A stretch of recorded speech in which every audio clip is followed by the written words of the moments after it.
Hey, everybody. Welcome to another edition of Coaching from the Couch. This is your Washington Commanders update. And here we are, your hosts, Candi Waller and Wole. What's up? A Friday night. This was supposed to Yeah.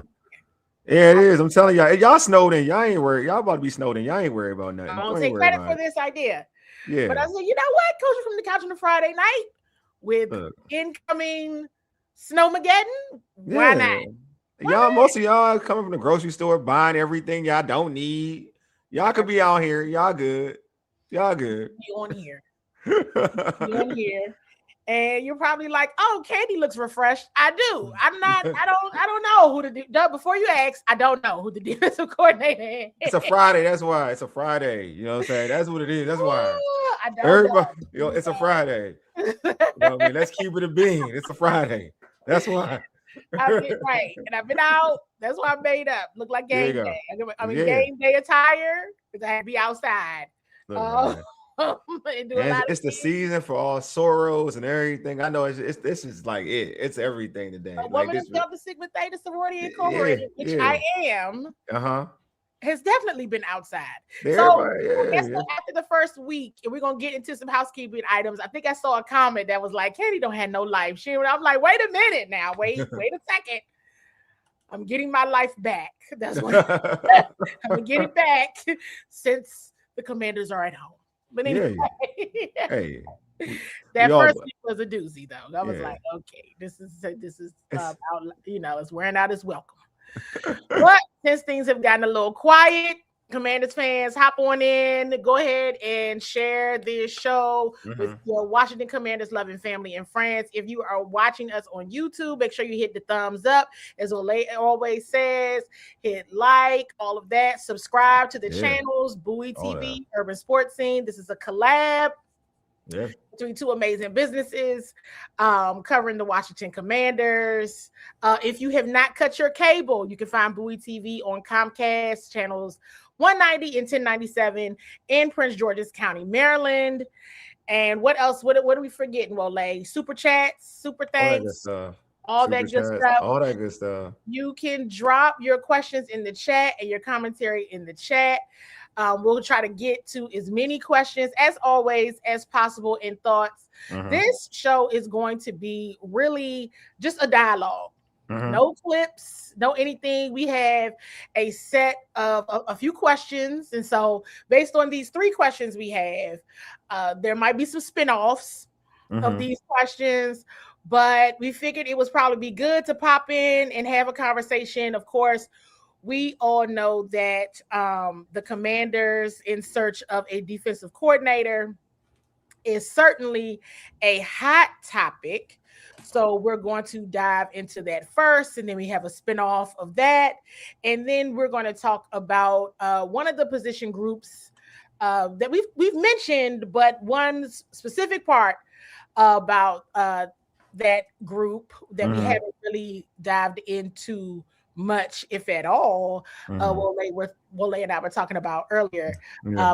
Wanted to get you all's thoughts on, and we'll just dialogue as well. So if you are tapped in from X, YouTube, Facebook, IG, make sure you just tap in, let us know you're here, drop a comment, all that good stuff. And again, if you have any questions, just let us know. Well, did you have anything before we get started? No, ask. You said you see the comments in the chat because I don't see anything. I'm making sure that has I anything don't happened see yet. anything. All I right, I'm don't making sure. Okay, that's why I'm like I ain't tripping. Okay, all right. So my unless somebody want to put something in the chat so we know it's yeah, not broken, yeah, but I don't see yeah, it. I yeah. haven't. Okay, I will make sure because sometimes StreamYard be acting up. So I mean, it could. I don't they know. be acting up. And just the only thing I add, like, yeah, we do just like she's talking about super chats, folks.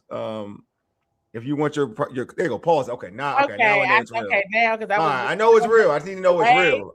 All right, but super chats. If Hey, you all want your comments prioritized over everything, we accept super chat. Super chats help us support the shows.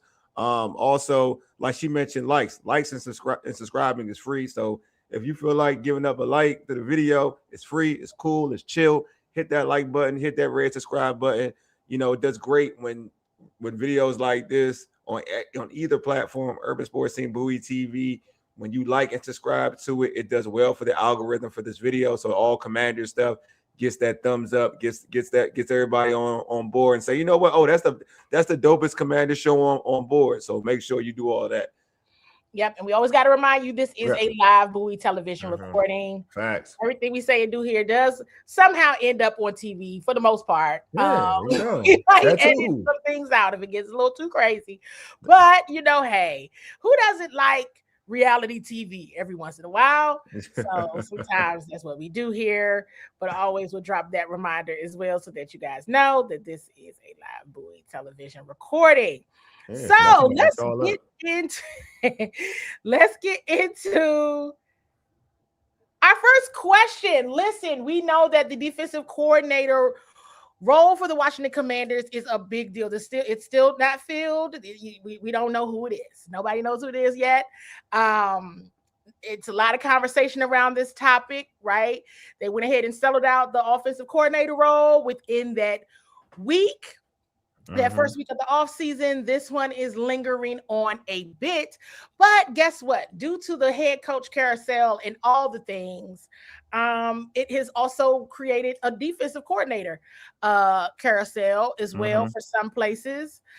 Some of these DCs have just lost their jobs, like what happened here in Washington Commanders land. Others have gone on to new things, like Jesse Minter, who was the defensive coordinator for the LA Chargers, is now the head coach of the Baltimore Ravens. And we're just seeing a lot of movement on this topic. So if you wanted to be NFL defensive coordinator, which job are you choosing? Like, which job are you? Am I choosing? I would choose. I see folks saying, it would have been nice to get Brian Flores, but and hey, listen, he was locked in. He was locked in. He was locked in, and that was he was locked in. And now it might have to be one of these use your clues moments, because Kevin O'Connell was very confident that Brian Flores was going to come back. I think we talked about that. I never had him. I mean, and I had him on a dream list. I had Mike McDaniel and I had Brian Flores. I said it's a dream, and I said I want to temper expectations on this. When I say dream, I mean in terms of I would like to win $4 million or $5 million, but I'm saying the next 5 minutes. That means it's not going to happen. So but it was nice. It was a nice thought, and it wasn't. And they did interview him, so we can't act like they weren't doing their due diligence. But Kevin O'Connell was very confident, and it's still not to say that Brian Flores won't get a head coaching job. But if he does not, he is locked in with the Minnesota Vikings. So I'm seeing some comments coming through. Okay, I mean, and we've talked about Al Harris. I see the comment about Carl Scott. Well, what are you thinking? And which job are you taking? If I'm a defensive coordinator, the job I would take is you want that promotion. You like if I'm going to go to a job, like, in terms, you're talking about all NFL teams, right? Which all NFL, right? If you let me post the job I want, I would want. If I was DC, everybody know, because I don't want out of everything, like, because we getting into the available defensive coordinator jobs, because there's some good ones available now. Yeah, if I non-commanders, I would take, and I'm saying this because I do, like, in terms of the talent, who's looking. Yep.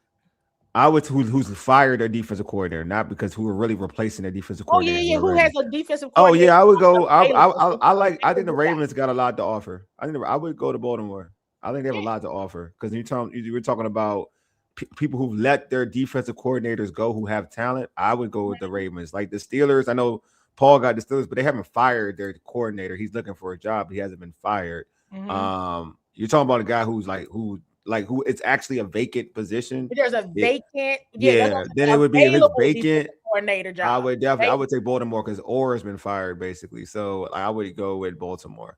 The Ravens. The Chargers are a good one too. The Chargers are a good one too. Actually, I would go with the Chargers. They had the better. I would go with the Chargers. Then probably the Ravens. The Chargers and the Ravens. I would go with the Chargers. Thanks, Paul. I like that one. The Chargers. I would definitely go with the Chargers and the Ravens got They have um that's a good job. Yeah. And to like to the point to like to like because this exercise is like, just to the point of like there are definitely other There's other positions jobs available. of other jobs available. And to me, rosters, if you're a defensive coordinator, a young guy, a guy that you're trying to like formulate a good resume with, you want it with talent. You want it with guys who kind of Mhm, played it at a high level. And the Chargers, if I was going to tap into I'm not going to a situation that can make me look bad. I'm gonna mhm, go into a situation that's gonna get me the best out of it. And also, like, I'm gonna go to a situation where I know I'm gonna have full autonomy of that defense. Because at the end of the day, like, regardless of anything, your head coach for like, because I'm gonna go with, I ideally would go with a defensive coordinator, a defense. I would go to a team where the head coach is an offensive minded dude.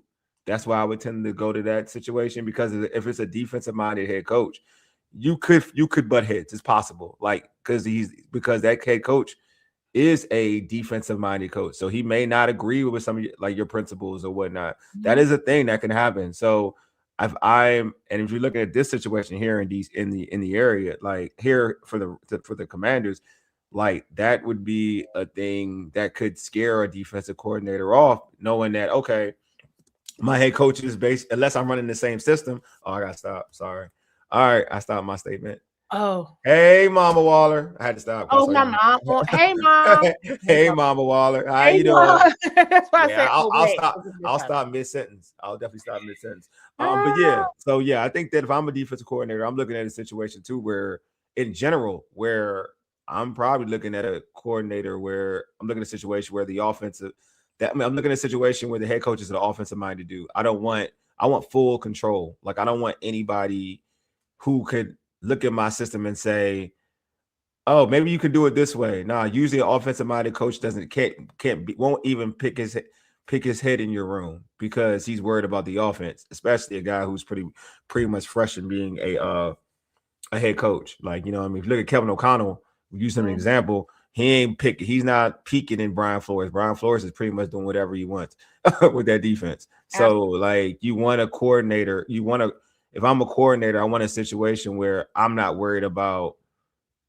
my head coach thinking that maybe this ain't the right thing or not. And I'm not saying that any of those dudes, any a defensive coordinator would. I just know it'd be a defensive minded head coach would. But I just know it's easier because if I know something, if I'm an expert in one field and I'm like I am the overseer of everything, but I do have Mhm, this expertise on this particular side. It's easy for me to mhm, walk down and say, "Hey, maybe we should do this." And if I had success in my mhm, past, it's easy for that. So if I'm a defensive coordinator, I'm like, mhm. shoot, I want my own thing. Like I don't want you messing with. I want nobody messing with anything.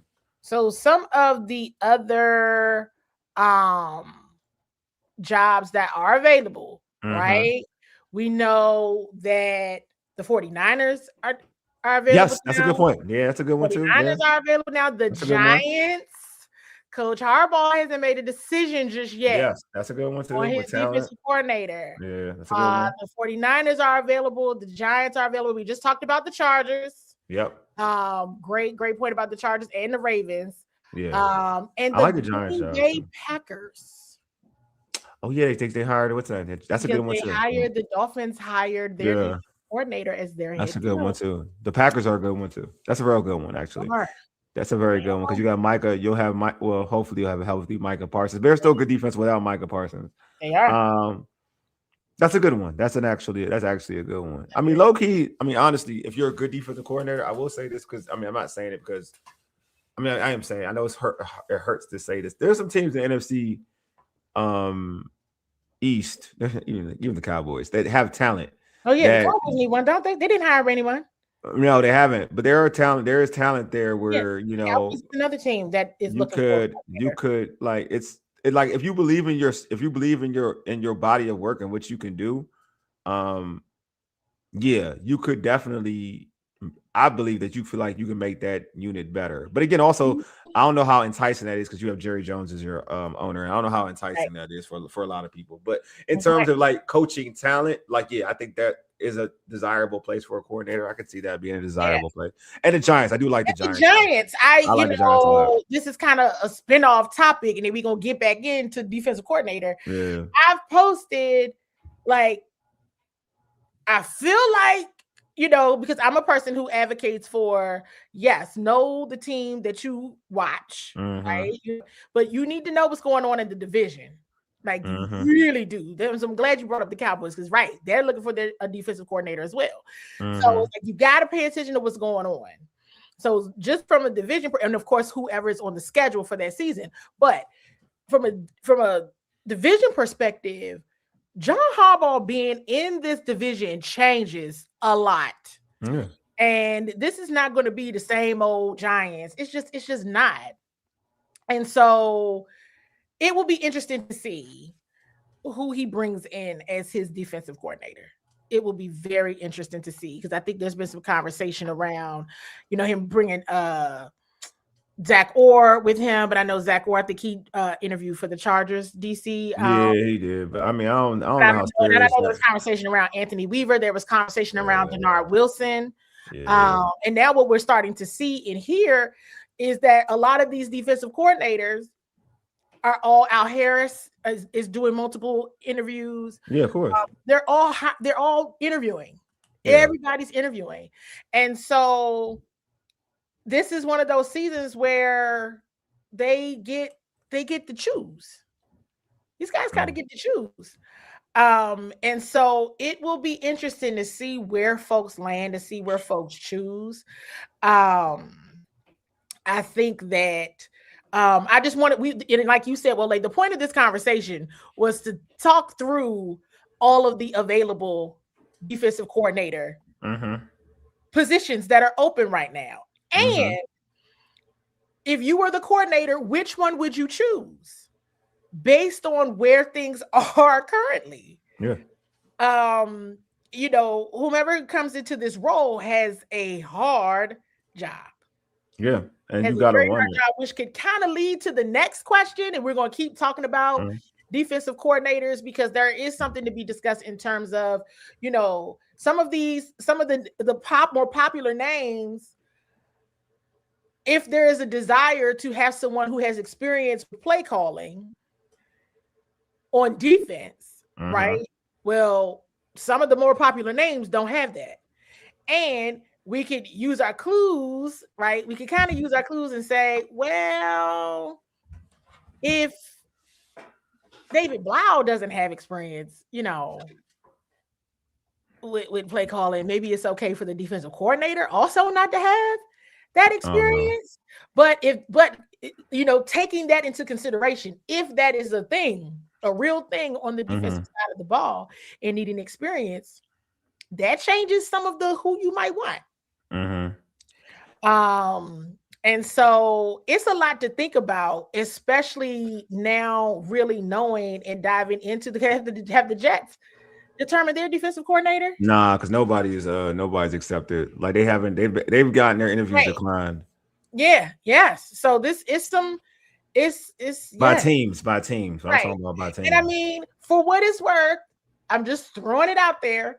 If the Browns were to promote Jim Schwartz, then the defensive coordinator role with the Browns is also available. And as much as people like to poo-poo Cleveland Browns, Myles Garrett plays for them.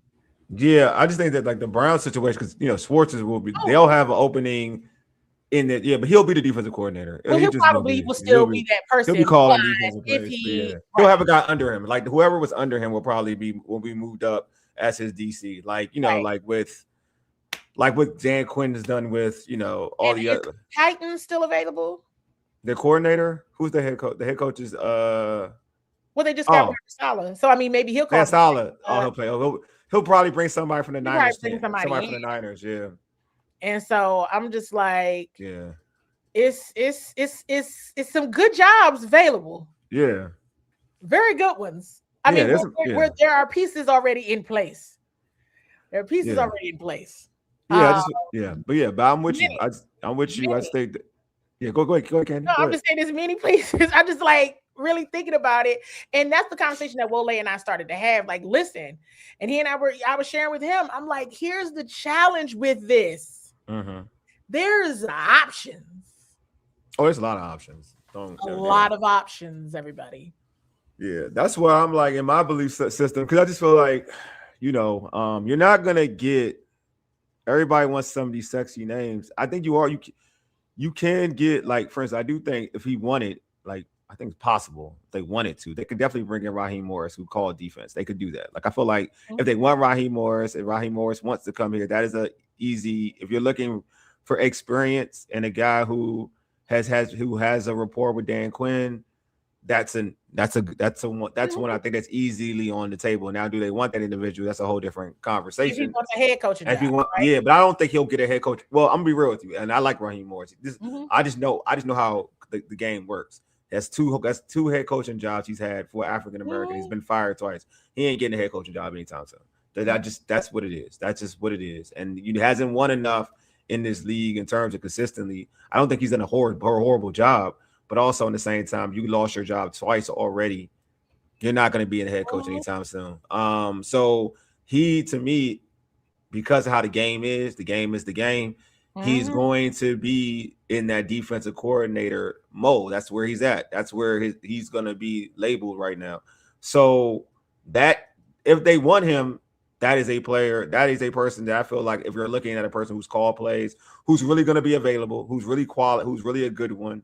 I mean, who's better than some of the, or more experienced than some of the guys that are out there. He's the one that makes sense. You're not going to get like you mentioned the names. We're not getting the Brian Flores, Jim Schwartz. We're not getting those dudes, because to me, Jim Schwartz is either a head coach or he's going to be a DC over there. That's my opinion. And I do think that, like, to your point too, Candi, he's not going to take, even if, like, say he gets, because I feel like for Cleveland it's a little dicier now, because they've kind of put him in a situation where I think he wants to be the head coach, and if he doesn't get the head coach, he may go elsewhere. Exactly. And I do think if that's the case, then you can see him following, going to, say, Atlanta. Well, Atlanta keeping the same guy, so no, not Atlanta, but like you can see him going elsewhere. But he'll probably choose a situation where it's more defensive talent, to your point, unless Washington wants to break the bank and get him. I think if you're going to watch a situation in Cleveland with Jim Schwartz, it's more of if they don't make him the head coach. I think since it got to that level now, if they don't make him the head coach, then I can see him going elsewhere. And then now Washington has to be the highest bidder. But that's the only ideal situation I feel like Washington has in terms of some of these well-respected coordinators who are out there. I know Santiago mentioned Greg Williams. I would love Greg Williams, but I think that's not going to happen. That would definitely not happen. That's not a thing that would happen. But everyone knows my infatuation with Greg. I love Greg Williams. But yeah, I think there's going to be a younger guy. I think it'll be a guy. I mean, honestly, if we a guy who I think is going to be, I think it's going to be Al Harris. That's just because that was the word. And we're looking at, you talk about use your clues in this situation. It was a guy that was supposed to be the defensive coordinator here. Well, was supposed to be on the staff. Unless he goes back to Dallas. I mean, Dallas, like, that's But I don't think Dallas. But he also has his choosing as well. Yeah, he's going on multiple interviews as well. Yeah, I don't even think Dallas.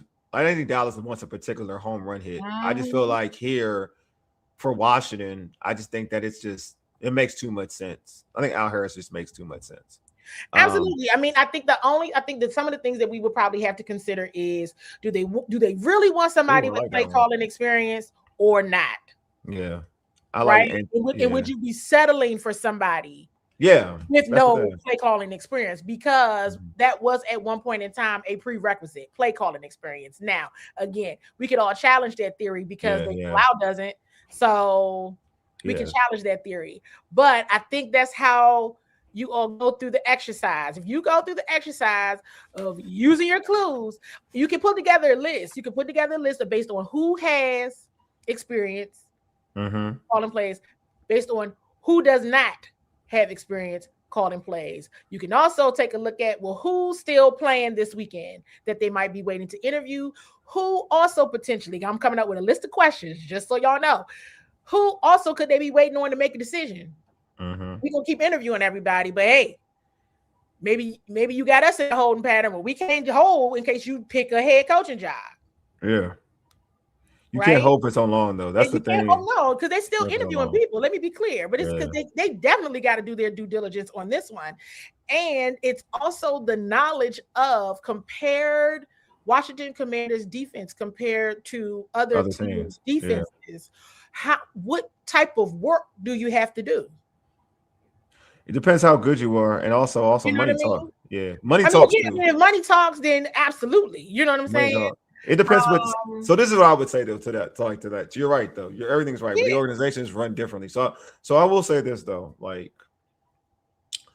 if it was run like like some of these coordinators that kind of have left who haven't been here. If it was run like this is what I don't think I would give like that regime credit. Like if you wanted the home run higher in terms of coaching, like the Mhm. coordinator, not even saying, but that also creates a weird dynamic. You know what I mean too. But like if said owner wanted like say like Brian Flores, to use him as an example, he would make it quite hard for Brian Flores to leave Commanders Park. Let me call it Mhm. Commanders Park. It was called something else back in the day. We'll call it Commanders Park Mhm. because he would throw so much money to the point where it would make it uneasy for like the head coach. You know what I mean? Because Mhm. that dynamic, right? Now you're looking at this Mhm. coordinator in a certain way. But I'm just saying, like, so like like the coordinators that we all talk about, right? As Yep. fans, this regime is different, and I'm not saying that in a bad way. It's not a bad thing. It's different because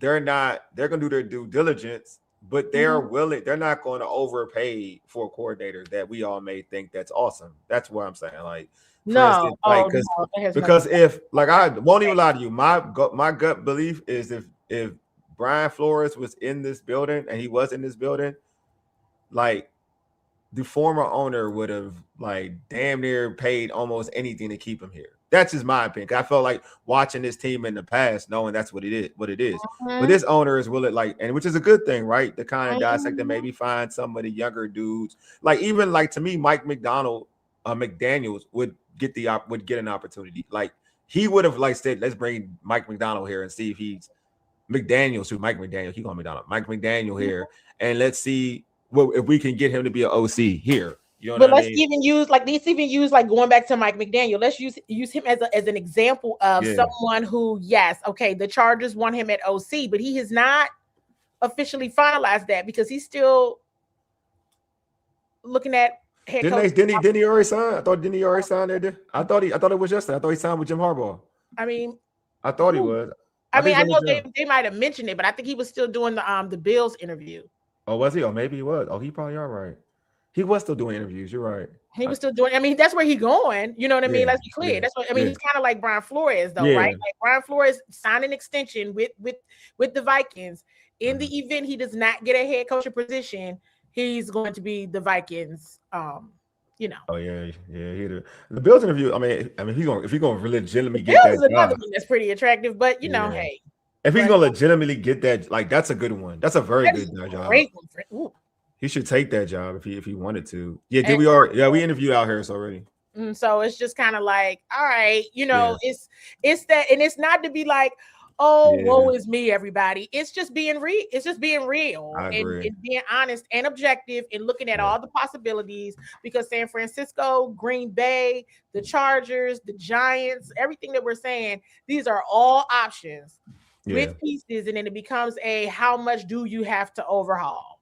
yeah. Um, I just want to say, so Aubrey, I agree with you. That's like my point. Like it not being right or wrong or indifferent or how you feel about whatever, but that's just how that dude thought. That dude thought like mhm. shiny toy. I'm getting a shiny toy. That's just how he thought. Like so, I definitely think if Mike McDaniel or Flores was out there, it's for him a shiny toy. We're getting him regardless. So that's just how he thinks. And I'm gonna throw in all the money in the world. But again, that plays in terms of your coaching staff as a whole, that can also be that can mess with chemistry because now you're looking over your shoulder and saying like, oh Mhm. dang, you paid this dude this amount of money. Damn, he's darn near making my money, and he's an assistant. I mean, he's a coordinator. These are coordinators. So Mhm.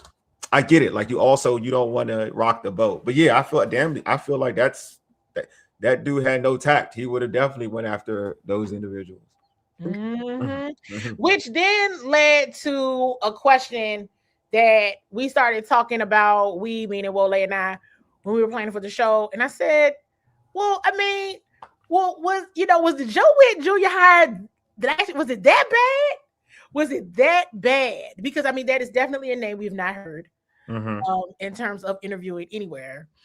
And it's kind of like, whoa, was it that bad? Like, was it just that bad? Right. So then and the reason why we were talking about that is because of the overhaul that needs to be done here.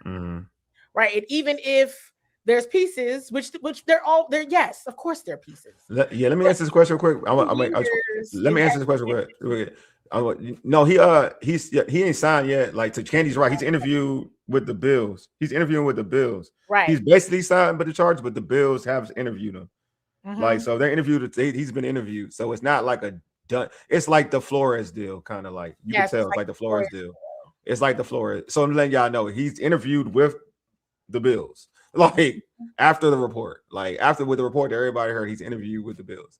Yeah, and it was like they were finalizing a deal to give to him, the Chargers, but he was interviewing for the Bills head coaching job. Yeah, so just letting folks know that. Go ahead, continue. I just want to make sure that I mean, that's the backup. You still trying to see if there's. I mean, Sean McDermott just got fired this week. So you know what I mean. Things change. That's why I'm saying this is a clear example of how fluid everything is. Like, until you sign that paper, I ain't signed it. You know what I mean? Or I'm gonna come over here if this doesn't work out. So I think that I think it's going to be interesting to see what happens with Mike McDaniel over who gets the Bills head coaching job. Like, all of this is very super interesting. And I'm like, everybody just keeps forgetting that the Raiders and the Cardinals and still got jobs available. Nobody want to coach. Nobody coach over there. But to that point, right? It makes me wonder then if that's the case, like what you're saying, you gonna have to pick somebody. And I mean, they don't get a coach, but I ain't saying everybody want to be there. They gotta get a coach. Right. And so yes, that's the whole thing around Mike McDaniel. Once that job became available, yes, he might, the OC role for the Chargers might be available too. So go ahead. Go back to like the Joe Whitt question. So the whole question around, was it that bad? The whole hire, was it that bad? And what does that mean for anybody that could be coming from that staff to be the defensive coordinator? Like, so then Al Harris, I don't think there has any correlation to it, me personally. But Al Harris and Joe Whitt, I don't know. At the same token, I don't know. I don't know. But I had to really say objectively, how bad was that hire coming out the gate? Like, yes, both Cliff and Joe Whitt are gone. But for this to be such a task for DC, you had somebody you could promote.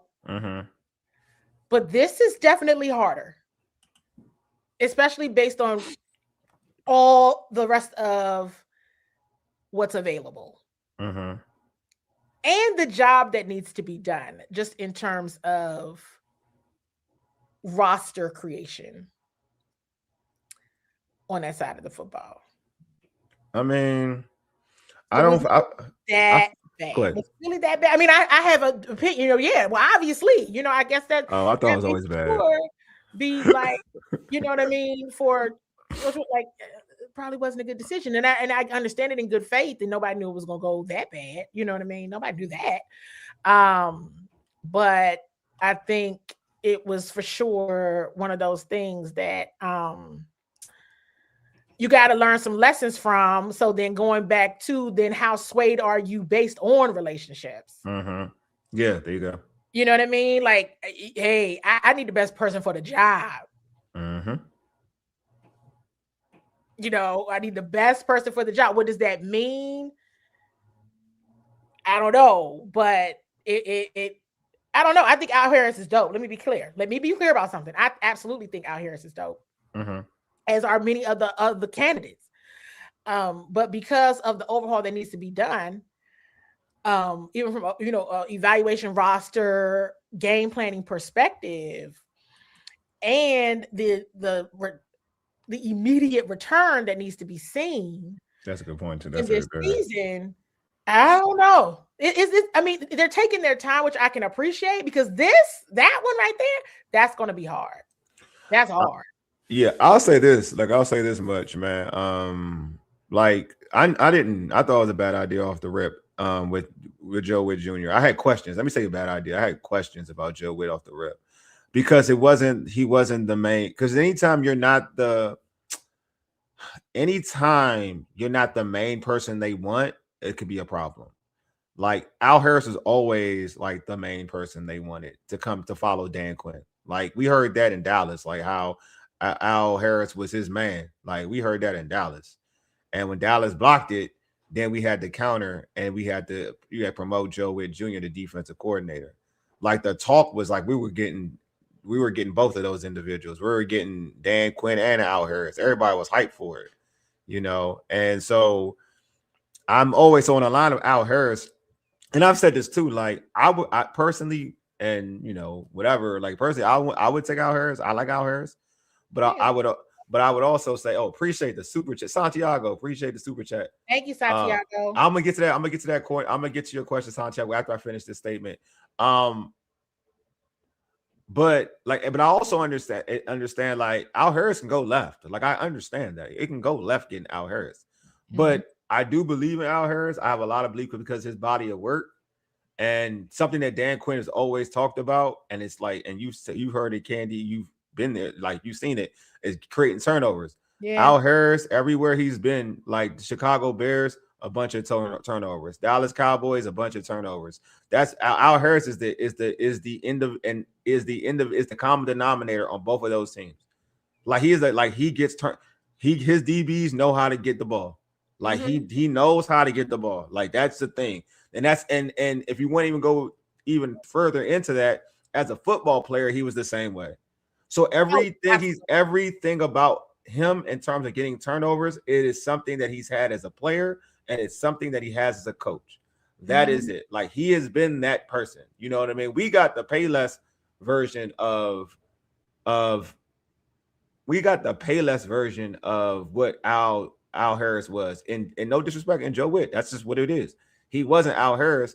He was a guy who was under him, but he wasn't Al Harris. I want to read Santiago. I'm gonna read your let me read your super chat and appreciate you, Santiago, as always. Would you hire a coordinator who hasn't called plays? I just mentioned like I would hire Al Harris. So yeah, depending on I would. That's exactly what we were saying at the beginning. At one point in time, it was said that they wanted somebody with experience.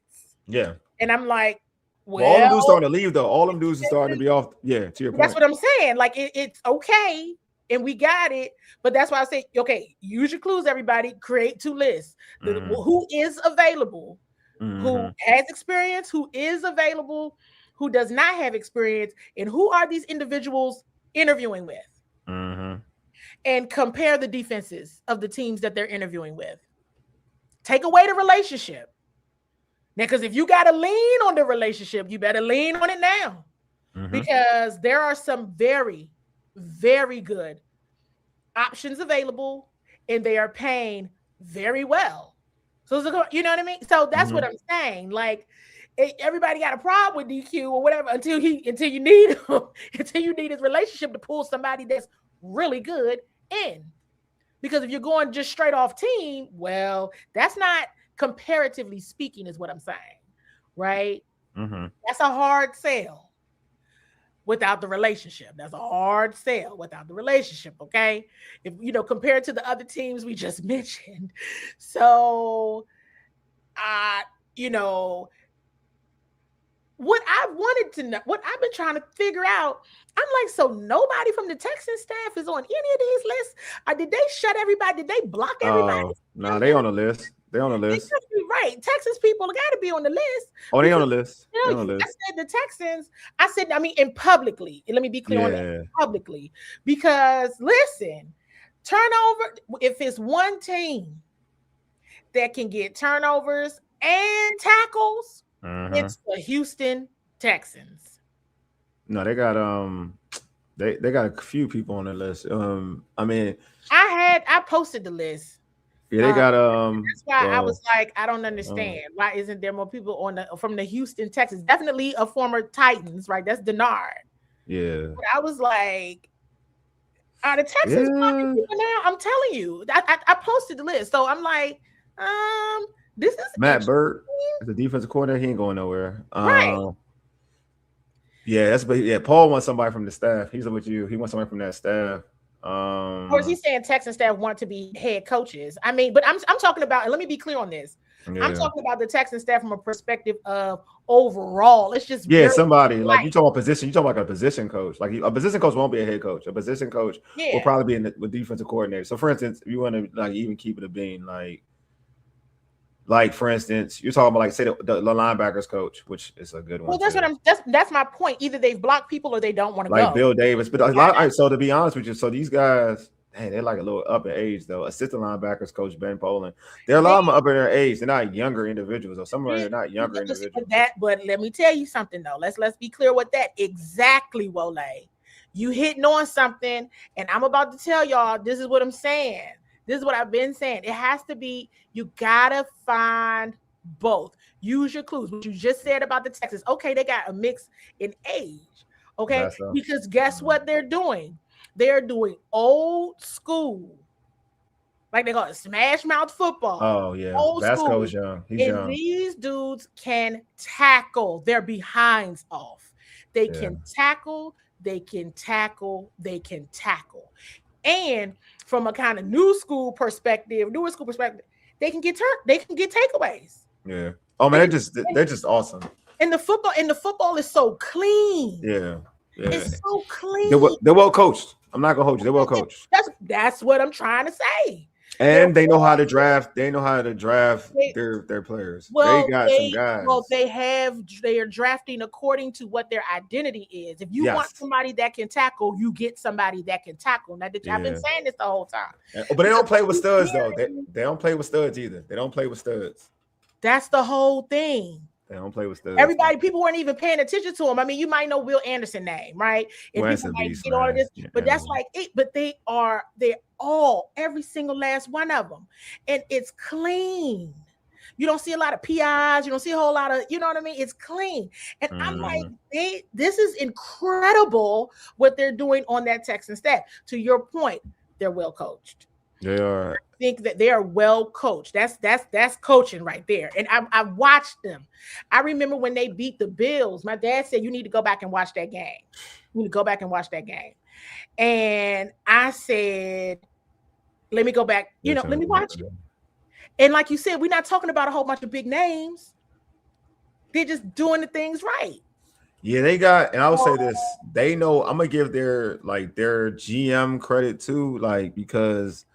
Like how they draft, it's been like a process. Like Stingley was getting like negative flack from LSU, but he was always a highly touted corner. But some people gave him like red flags. They just know it's both. Like it is. It's like how their organization is run. They're run well. The synergy is great. Like I'm putting the synergy. Is great. I mean, I'm talking about on defense though, because on the other side, there's other conversations. Well, that's not their quarterback, a whole different situation. But just the defense part of their defense part of it, they got it on lock. Defense part of it, they have figured out what it is they want, what they want that identity to be. And yes, absolutely, you got to get more turnovers, but we cannot continue to miss the very important point of how detrimental some of those missed tackles were. Okay. And when you watch a team like the Texans, and I was talking about Seattle. Remember before the team played Seattle, I said, "Oh my God, this is not going to be good, everybody." But hey, it's one of those teams where it's like Seattle Seahawks. But hey, remember we're familiar with Mike McDonald because he was in Baltimore. So I already knew what type of time he was on when he got that head coaching job. And so you have to. If you're going to model anybody, you got to model it after those two teams. Agreed. What I think is so important is you're not hearing. So I'm like, either they stand in Houston, a lot of these Texans defensive staff, or they've blocked them. Something has happened. Oh, they probably got blocked. They got to be all over the place. They should be getting hot all over the place because they're just that good. And also the problem is too with their situation is that like one, when you get the deeper you go into the playoffs, jobs get taken that you That's probably right. want. And Right. like I don't think they were interviewing. Just like some like certain coordinators weren't interviewing on other teams when they were in the mix of this playoff run because Mhm. they respected with the mission. They respected the Exactly. mission. Yep. So I think some of these position coaches, coordinators, They just kind of wait like on waited, and it hold. was like the Like jobs and those jobs they probably wanted aren't really available. You know what I mean? Like that they really want. mhm. Cause that's the But thing too. Like you know somebody like let's use Kyle Shanahan. yeah, You know, I mean, D'Amico don't want to lose none of his people to anybody. yeah. But you know, Kyle we'll dig over there in your rocks in your staff now. Like, Your hold on, let offense me on go dig down offense, there.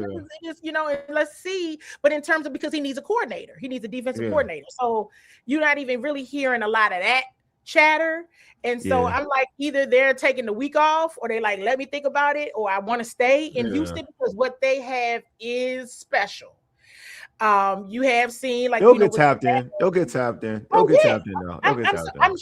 I'm sure it's not something that's public knowledge. That's why Yeah, I'm like, use your clues on this with yeah, everybody because you can pick anybody. And I yeah. literally was looking at every level. I'm talking about every level from the line to the linebackers to the safeties, the corners. I'm like, these dudes been balling consistently like this Uh-huh. all season long. And I lost count. I lost count of how many times they got they got their offense the football back. I lost count. I said I can't even keep up at this point. You know, They're but that's elite. always the team to watch. I think they are definitely, you can see like the Texans as a standard, you can see Oh from yeah, tackling and turnovers, the the standard. Texans and the Yeah, Seahawks from an yeah. AFC and an NFC perspective, those two teams But really demonstrate how can you use traditional defense and what just needs to be done to defend the football and to get to your opponent, and yeah. also the kind of snazzy ways to get turnovers. I still think the Texans kind of out edge the Seahawks in that, Oh like no, no, no, no, no, they're better. just See, like the just Texas, the like Texas defense is better than me. They're better just than me. like how they do it. Yeah, it's different. Oh, It's it's different. a clinic. It's a Yeah. clinic. I'm like, we watching class right now. This is amazing. No, And it's, yeah, yeah, yeah. I don't know. And No, so it's shout better. out to them. I enjoy watching them play No, football. no, I'm with you. They better. I don't even think Stingley yet. We don't have a. Yeah, so that's the You thing. don't have So this is. all the players that they have. You don't have most of any of it. Well, I'm saying Amos can be that. Like, so this is the thing. This is the thing. Like, that's what I'm saying. It's a process. That's what I'm talking about. It's a process. I'm using that term because it wasn't built overnight. Like even before D'Amico got there, like they acquired a lot of young talent. When you're bad, you're gonna acquire talent. So you acquire a lot of, then you got the right guy to kind of help guide everything the right way. And then once they got Will Anderson, everything went, so it went the way it needed to go. Like it went, Mhm, you already knew where it was going to go with the Texans. Um mhm. Seattle did it the same way. Like they had a They did. couple good drafts. Like the corner for Illinois went to Seattle. I keep forgetting his name. The one that he played with Quan Mhm. in college. Like he's Yeah. one of the better corners like in his draft class. So they've got it. They got good Mhm. sex. They drafted well in the secondary. Then they brought in guys that can help, some older guys like the dude from the Cowboys. I keep forgetting his name. Oh, Dexter He played, Lawrence. Who did- yeah, yeah, come Lawrence, on, yeah, Seattle. yeah, Or Seattle, Dexter yeah, Lawrence, yeah, right? Dexter Yeah, Lawrence. Dexter Lawrence. So they brought in guys to kind of help build that up. So they Which got is some so vets. funny. I always So be like, he didn't want to come here because he's talking about something. They was trying to go to the yeah, championship. I'm just trying to, and now look at yeah. So to that point where like they brought in the right guys you. with the young dudes, and again the right coach, but they built it. It came even before So McDonald got there. It was more they got all the young talent to kind of get to this point, and now I they're think better. this person needs an award Yeah, because this is what I I'm agree. saying though, right? It's a good You point. got a Texans GM who's in year 5, the Seahawks GM is in That's year a good 6, point. AP is in year 2. If you use this comment alone, then what we doing? You know what I'm saying? Like, Yeah. what is, because I'm still like, okay, year 2 in the recalibration, everything fell apart, right? But once you establish, I still think in year 3 you need to establish that identity. But what makes sense? You need to establish it. That I think you need to execute on it as well. Yeah. However, what makes sense? Because see, this goes back to, and we can have a whole nother conversation about this. This goes back to what I've been talking about and what we've been talking about, Wole, about there is something to be said about the consistency. If you keep firing everybody every other year, where is the consistency? I agree with that. Where is it? Unless something has just gone wrong in the building and is kept up under, under wraps, where is it? Because at the end of the day, Harbs got fired after how many years? After almost 2 decades. Mike Tomlin steps down. Sean McDermott was given some time. We're talking coaching staffs, but it's going to take time to get to nail it. And these are 2 teams that we haven't even been talking about yet. This year, they are like the daggone standard in a lot of different ways. And so defensively, we go on that. And Seattle, I'll say from a complimentary football perspective, I'll give them that as well. But like, but I think that comment that we just highlighted from Kevin was a great comment. It's a great comment, and everybody needs to read it and see it because that's the truth. Like, you can't, like, what are everybody expecting? I'm even expecting a lot, but I'm like, start from somewhere. Know your starting point. Know where at least you are starting, and you gotta trust that and like you said, like nail it and keep it and stick to it. And if you're trying to teach people how to do turnovers and tackle when they get here, I just, we can talk about that a whole nother time too, because I just think that's too late. Yeah, you just got to bring it again, like it's a process. It's all a process. You got to drive right. You got to bring in the guys that you believe in. Got to cultivate an environment. Bring in the right free agents. It's all in all. Everything goes hand in hand, but you got to see it coming. Like you got to be a visionary. It's got to see it coming. You can't just have what makes it disturbing compared to the situations that we saw in those other situations that we're talking about was that you saw it coming, like defensively, regardless of what you want. Like Seattle, you saw it coming. Like, when you look at what they, the secondary, you saw like Kobe Bryant. I think it's his name, young boy, Kobe Bryant. Yeah. You saw it even early before Mike. You saw that the young talent they started to get before Mike McDonald. But Mike McDonald's a good defensive coordinator, but absolutely. You saw it prior to that. You're like, oh, they got talent. Like the first thing you would come out your mouth, like they got talent. So it's not like they never had talent. Same with Houston, like they've always had talent coming up on the defense, but then you get the right dude who know defense, and it's a different beast. So the thing with Washington is, like, we can't say not Willen. Willen's okay. Willen's all right too, but Willen's okay. But he ain't as good as who am I trying to think of the Illinois kid. His name. But for Washington, we haven't really seen it a sturdy defense, or seen that type of year one under this regime was cool, but you saw big leaks, obviously, because the Eagles put 50-something points on you in the championship game. So but you want to see where you're carrying so much talent where you could say, you know what, I see it. Like on the offensive side, we can say we see it because Witherspoon. Thank you, Paul Witherspoon. That's what y'all was talking about. Yeah, Witherspoon like that. Witherspoon like that. He was drafted out of Illinois. He was in the same draft with Christian Gonzalez, man. Yeah, exactly. All of them in the same draft. Yep, exactly. All same draft. He was the first. He was the first corner draft. He was the first corner gone. He went at 9. I remember that. He liked that. So they've always. My point is they've set themselves up to be in this situation, to have all this young talent to be in this situation. So you look at. You're looking at Washington, like eventually they're gonna have to set themselves up so we all can see, I say as fans, oh, it's coming. Like I feel like getting Trey Amos, it's coming. You know what I mean? Like I'm gonna say that because I think I've seen it. Now hopefully he backs up after the injury, he kind of gets to a point where it's at. And Mikey, I saw it in Mikey. They just had. I saw it with Mikey too, but I'm just like, it's such a down year. Everybody knows I'm high on Mikey, but it was such a down year compared to his first year. Like his first year, we saw it. Like I'm not gonna you're right. We saw it too. Absolutely, they just had the wrong position. I think the wrong time. Yeah, exactly. But we got to see it now with everybody working together, where it's like it's coming for real. Like they got to be a unit where they're not like the offense ain't bailing them out. They got to be the unit to be like, it's on us. On certain games, it's on us. We got to see it through one portion of the season. I'm not saying that the totality of the season. I'm not saying they got to be the Houston Texans. I'm not even saying they got to be the Seattle Seahawks. What I'm saying is, like, in the process of growth, we got to see it go from a defense that can't stop a nosebleed to a defense where we just use one element. They're tackling good, like they're tackling better. They're getting at least ain't nobody missing no tackles. Exactly. Then you know, like, it's coming. Takeaways and missed tackles. Exactly. So you'll know it's coming. That's when you'll be like, okay, they're turning the corner. You know what I mean? Or if it's a year they're getting a bunch of turnovers. Oh, right. If it's right, that's okay, we're on the route of we're now in year 3 where we're talking about year 3.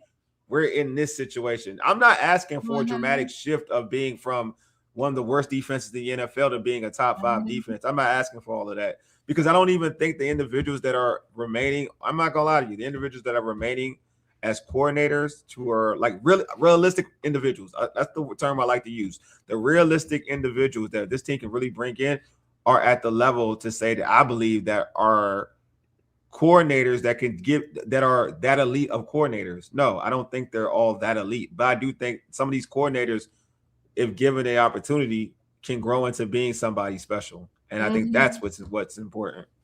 What will be important to know, I think, is there such thing as time? Is there a time limit? Because to your point, right? You got to your point, you got an offensive coordinator who is not called plays. Yeah. He's created plays. He's been an active contributor. Yeah, which is different. In game planning, but that is very different. It's different, man. It's different. Calling on game day. Yeah, I agree. It's different. OMG. I would have gave up a long time ago. I'd have been like, I just can't do it. Because Cliff is creative, but you can make the argument of being a play caller. We had issues with it because it's the scenery, it's the sequencing of how you call plays that makes you a good play caller. It's not always the play design, it's the sequencing, and it's how you set it up. It's basically, we all hear the term, folks are playing checkers while I'm playing chess. That's pretty much what it is when you're a play caller. Folks can be playing checkers, and they good at playing checkers, but the elites are playing chess. They playing chess, or you just don't even know what they playing. They might have played checkers in one series, but now they back playing chess. Like you figured that out, but because you did, now it's almost like they baited you. You thought you agreed, or you thought you knew what we was doing, didn't you? And here they go. Like to your point, and it's like it is. And I've talked to some people where it's like sometimes that is a tactic. Well, I'm gonna bait you for a little bit because I want to see what type of time y'all on. Yeah, for real. Gets it, yeah. And and then if you just, it is a balance, like we always been saying. And like you said, it could be the argument of these people are creative. Calling games on game day, and so that becomes and that's another topic for another day as well. Because I think, okay, you got to perform. Everybody's healthy, you're gonna have to perform. But is there some grace, especially if you have 2 new play callers? Yeah, as coordinators. Is there grace? There should be. You know what I mean? There should be grace with the offense. I do believe that with the offense. If you have also a new one on defense. Well, it depends who you hire as your coordinator on defense. So, for instance, I'll give you an example. If you hire Raheem Morris, they may not be as much. No, because that's an experienced play caller. Yeah. You have someone. You have Al Harris, right? There should be some grace. There should be some grace. So it's like because his forte is. He's a DB. He's a DB guy. Secondary program is the art of getting takeaways and doing our takeaway. You can't. It doesn't always align to effective play caller. Yeah, of course. That's like anything. Play caller. Immediately. Yeah. You know what I'm saying? So I know, you know what I mean, and that's why I was like, all right, everybody, I'm here. We already here to temper expectations and to be objective and to help everybody out. The experienced play caller, like you said, you used an excellent example. Yeah. Experienced play caller, it's a little different bag. Yeah. Inexperience, potential to have experienced play caller on offense and on defense. And And I do want to add this too. I know it's easy. This is the thing too. Like it's easy, and we all do it. So I don't act like no one's. We all do it. When someone is on an awesome staff, we all just assume that this person is going to be just as elite as the defensive coordinator. Like say he's a position coach, he's a linebackers coach, and the defensive coordinator was just would say. Yeah, let's use Brian Flores because everybody like Brian Flores as an example. Man, you know what? Screw that. Let's use D'Amico Ryan as an example. Super experienced, by the way. You know what I'm saying? So it's yeah. almost unfair to use Brian Flores. Yeah. You can, but it's almost unfair to use him because we know this is somebody else who has not always had the best of feedback and experience as a head coach. Yeah. And definitely. in other areas, right? But as a defensive play caller, he excels. But not, it just depends on the year. But he's super duper experienced. So it's always hard rating him against like people who are new to this. Yeah, so I won't even put him out. But I won't put him because I'll use D'Amico Ryans only because like he has the number one defense. He's great. D'Amico's amazing. Like he's amazing. But I'm using him as an example, like because he's a leader at what he does, right? He's elite, just like Brian Flores. They're all both elite. But since he had the number one defense, I'm gonna use him as an example because he had the number one defense. Yep. So just because you're on his staff doesn't mean you're going to be just as good as a defensive coordinator as him. You would hope, but doesn't mean you're going to be as good as him. You know what I mean? Like because we all seen it. There is a thing where there are certain trees, and I call this like certain coaching trees that don't line up to being a great coach. Like the Andy Reid tree, it's good, but it doesn't have a lot of longevity. Like you'll give it a year or two, but you're not getting the long run of being a great coach. Like the Shanahan tree is pretty dope. Yeah, obviously that tree is pretty dope. Yeah. But like, so it is a track record with it saying, all right, you come from this tree, you're going to have a good offense. If anything, you're going to have a good offense. That's the tree shows you that you're going to have a really solid offense. But if we're looking at like defense, that's a whole different animal. Just because you come from a good defensive tree doesn't make you a good defensive coordinator. Yeah, like it doesn't really, it's not really a thing. Because like Mike McDonald came from Michigan for real. Like he was on Michigan staff and then he went to Baltimore because, Michigan, Jim Harbaugh. Like that's really why he went to Baltimore. So it's just to me, like if you're on his staff, and Mike McDonald is a different beast. He's a young dude. So you don't know what his tree is going to be. So I think it's really, we all do it. Like and all these front offices do it. Like and fans do it. Like that's what they want. I want somebody from that staff. And front office people do it too. Right. I want somebody from that staff. But it doesn't always mean that person is going to be elite at being a said defensive coordinator or a said offensive coordinator or a said head coach. And that's why I wanted to go through the exercise as well of all the available jobs, because sometimes your job might be a bit easier if you got the talent. Yeah, that's the thing. That's very important. That's why like you're coming in with talent.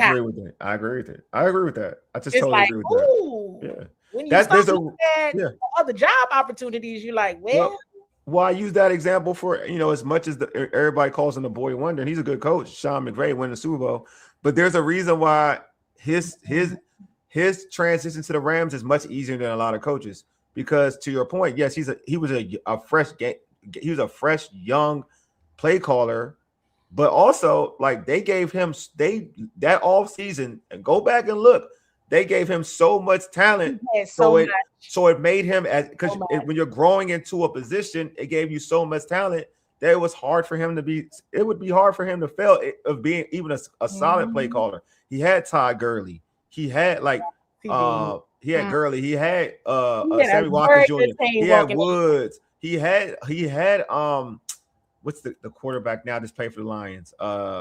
Jared Goff. But now I'll give him credit. He's kind of he transformed Jared Goff. That's why he deserves a lot of flowers. But you had, and then on the flip side on defense, they signed all these defensive players that help him, help him out. So they had a lot of money too. Yeah, they made a lot of money. They went ham in free agency, and they traded draft picks.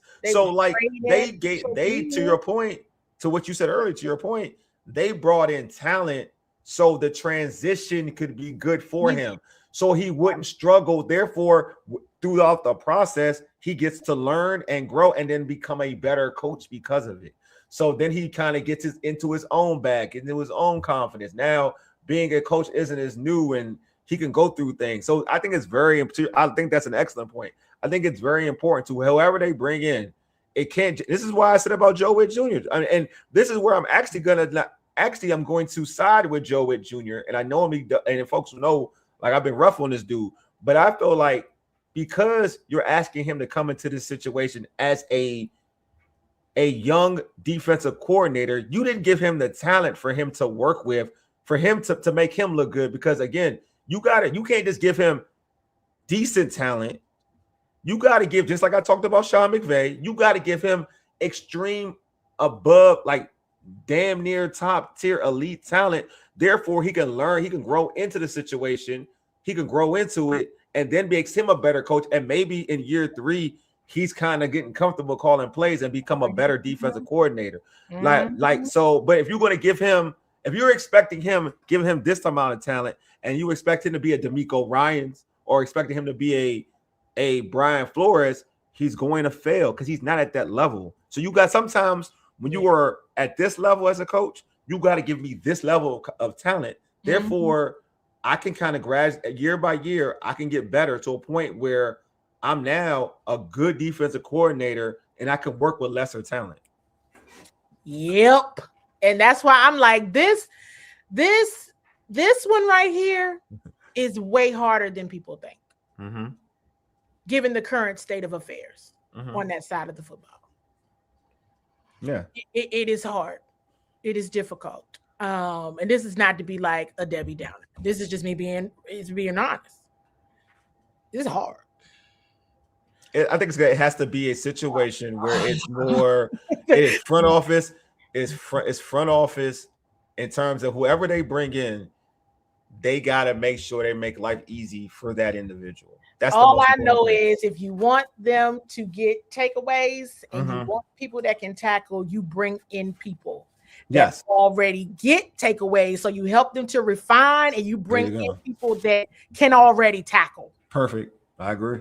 Whatever the weight size is, whoever they went up against in college, whatever it is, whoever they played against, what is their tackle margin?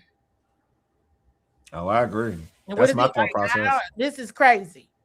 I mean, I don't know why I do it to myself. I went back and watched some more games. I'm like, what? These missed tackles. And you know, that's one of the things, if you watch the playoffs, you don't see very many missed tackles from these teams. But I'm going to tell you, when you do see a missed tackle, it just ruins the whole series. And I'm like, the Commanders would do that all game.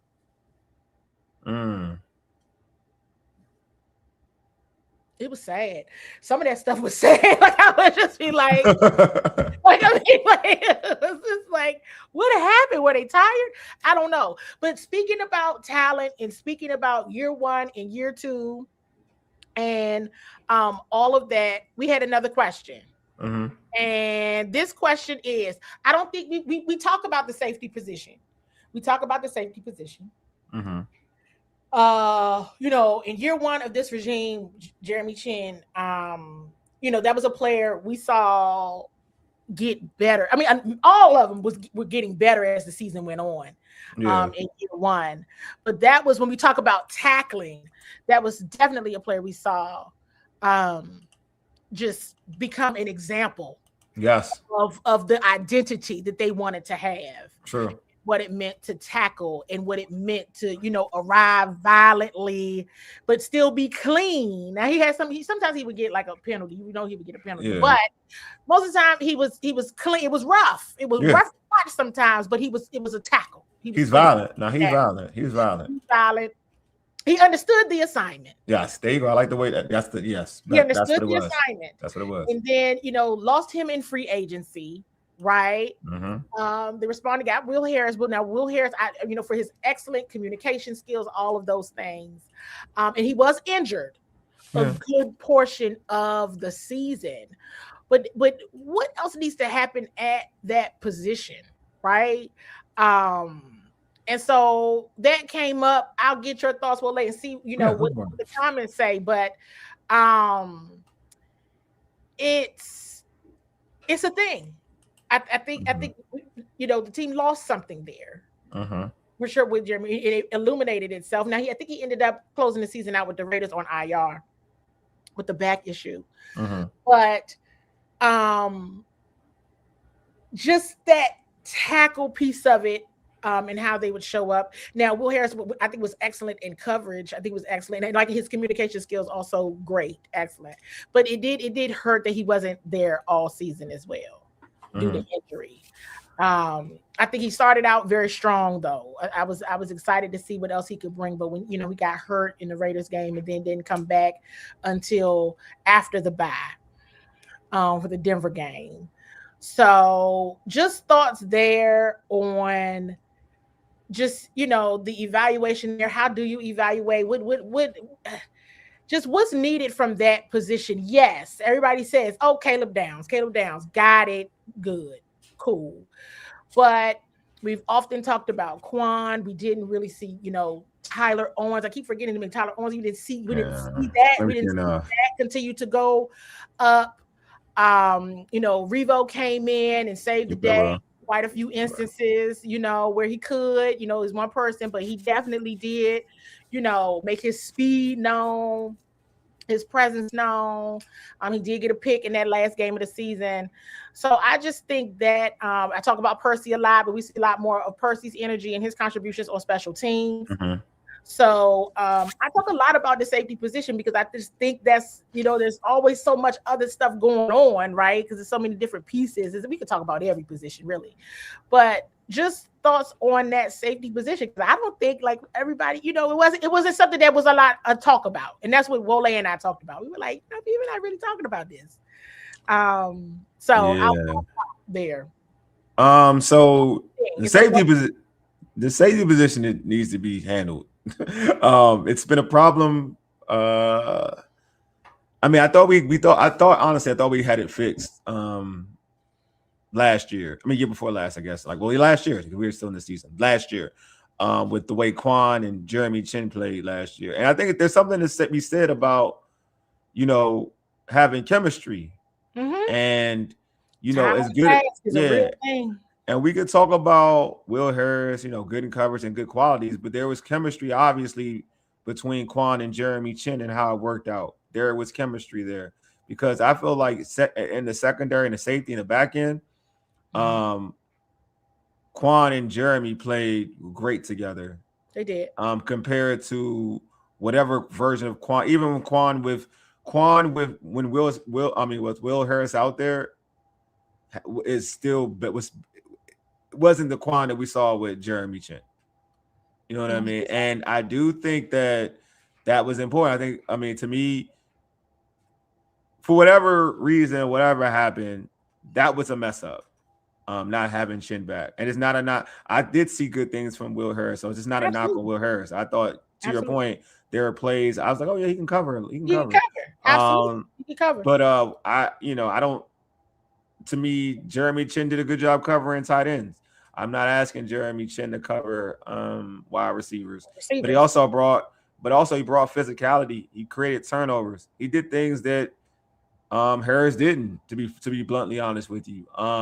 Chin did he created turnovers, made hits. He was imposing. He brought physicality. This team didn't have any physicality this season. You let a lot of the guys who did have physicality go, and that was a guy who brought extreme physicality. You know what I mean? And I think that was missing on this team. This team wasn't tough enough last year, to be honest with you, because they barely stopped the run last year. But this year they were super soft. I'm going to say that and be totally transparent.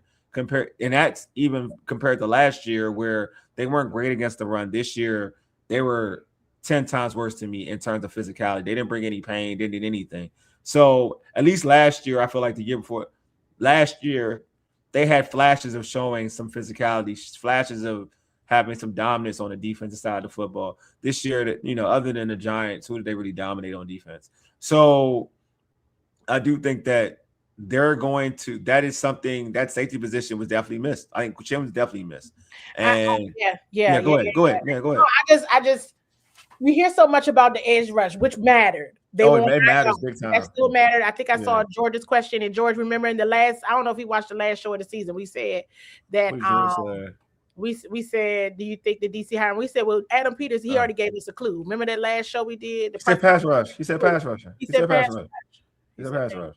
He pretty much let y'all know what time it is. He said, he said pass rush. Mm-hmm. And I think that I see this question here, and I do think it's important. Oh, that one? This right here? Yeah, I just put it up. Can you put it up? Yeah, I got you.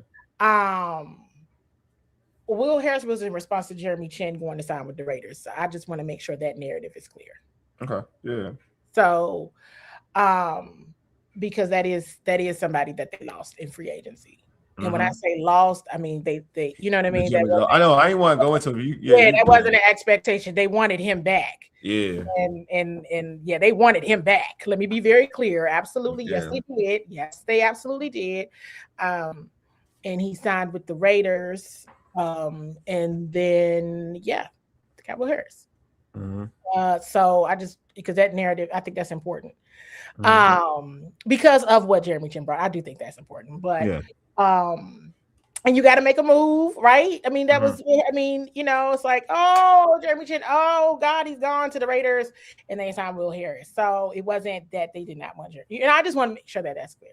Yeah. But it's always talk about the pass rush. It's always talk about linebackers. It's always talk about Marshawn Lattimore, whatever. And I'm like, everybody avoided what is happening at the safety position or what's going on there. Do they know? That is an important position. And I'm going to talk about that because all of the positions are important. And you really get to see when you're watching the playoffs, and go ahead and drop in the chat which playoff game you really, really liked. Because some of these games, when you're really, really looking, I mean, hey, for what it's worth, and I know Cam Curl didn't get a lot of turnovers. When he was here, he wasn't getting a lot of turnovers in general, but his presence is known. He's always one of the best safeties in football. His presence is known. Yeah, he was always good. His presence is known. That's a whole different topic too. That's a whole different topic too, Cam Curl. Yeah, you can include that one if you want to play with it. It's a thing. The safety position is all of them are very important. Yeah. But it's like, Cam Curl was that was a good one. I forgot. You know what? Yeah. Because because even over Chin, like they should. I like Chin. He grew on me, but Cam Curl. I didn't like Jeremy Chin at first, and I was like, "What's wrong with him?" But I mean, it was he mapped to their identity. Yeah, but Cam Curl was the better overall player. To me, he's a better overall player than Jeremy Chin. But they didn't put the effort to keep him. Because Cam Curl was always he was almost rookie of the year. I mean, he was almost all pro, all rookie his rookie year with Chase Young, because he came in the same year Chase. And he was a late draft pick. So he was a late rounder. He wasn't, but he's always, and he had a chance to be in a Pro Bowl a few times in Washington. Cam Curl is an interesting one. That I didn't even want to put when you mentioned him, dang, that's kind of in the conversation too. Yeah, it is. That's a good one. And I'm not sure why the safety position hasn't been more of a topic, than it has been, because I think there's been other topics that I feel like some things like Mikey. He was that was scheme. He was in the wrong position. Okay, next topic. You know what I mean? It was, some things you just know, it's this or it's that, or it's this or it's that. You know what it is, and you don't have to play favorites or use the age card, because that safety group we ain't got no age card there. But that's a position that needs to be looked at and reviewed. And what is the expectation for what you want there? Because this is a very important position. So Cam Curl, you got me with Cam Curl. God, damn, he was that's Cam Curl was a good one. Yeah, it's a lot. And if you are the defensive coordinator for I don't Because know. he could have been a command. He could have stayed if they wanted it. They chose to go with Chin and like try to revamp the whole. Because Cam could have stayed if they wanted to keep Cam. Well, They yeah. could. He could have. If they didn't want to keep because they were getting rid of everybody from because he's a free agent when they came in. Yeah, they could have. They had a chance. Yeah, well, they have it. They have the chance to bring her back on the offseason. Oh yeah, he's a free agent. That's true. Cam is a free agent. I think ain't Jeremy come back? I think Chin is affected the Terry holdout situation. Yeah, I mean, Candi can give you more on that than I can.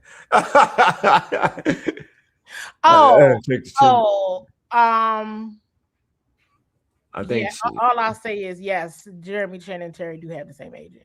Yeah. I didn't understand what he was saying at first, but now I know exactly what you're saying. What you are saying. And yes, they have the same agent. So, but yeah.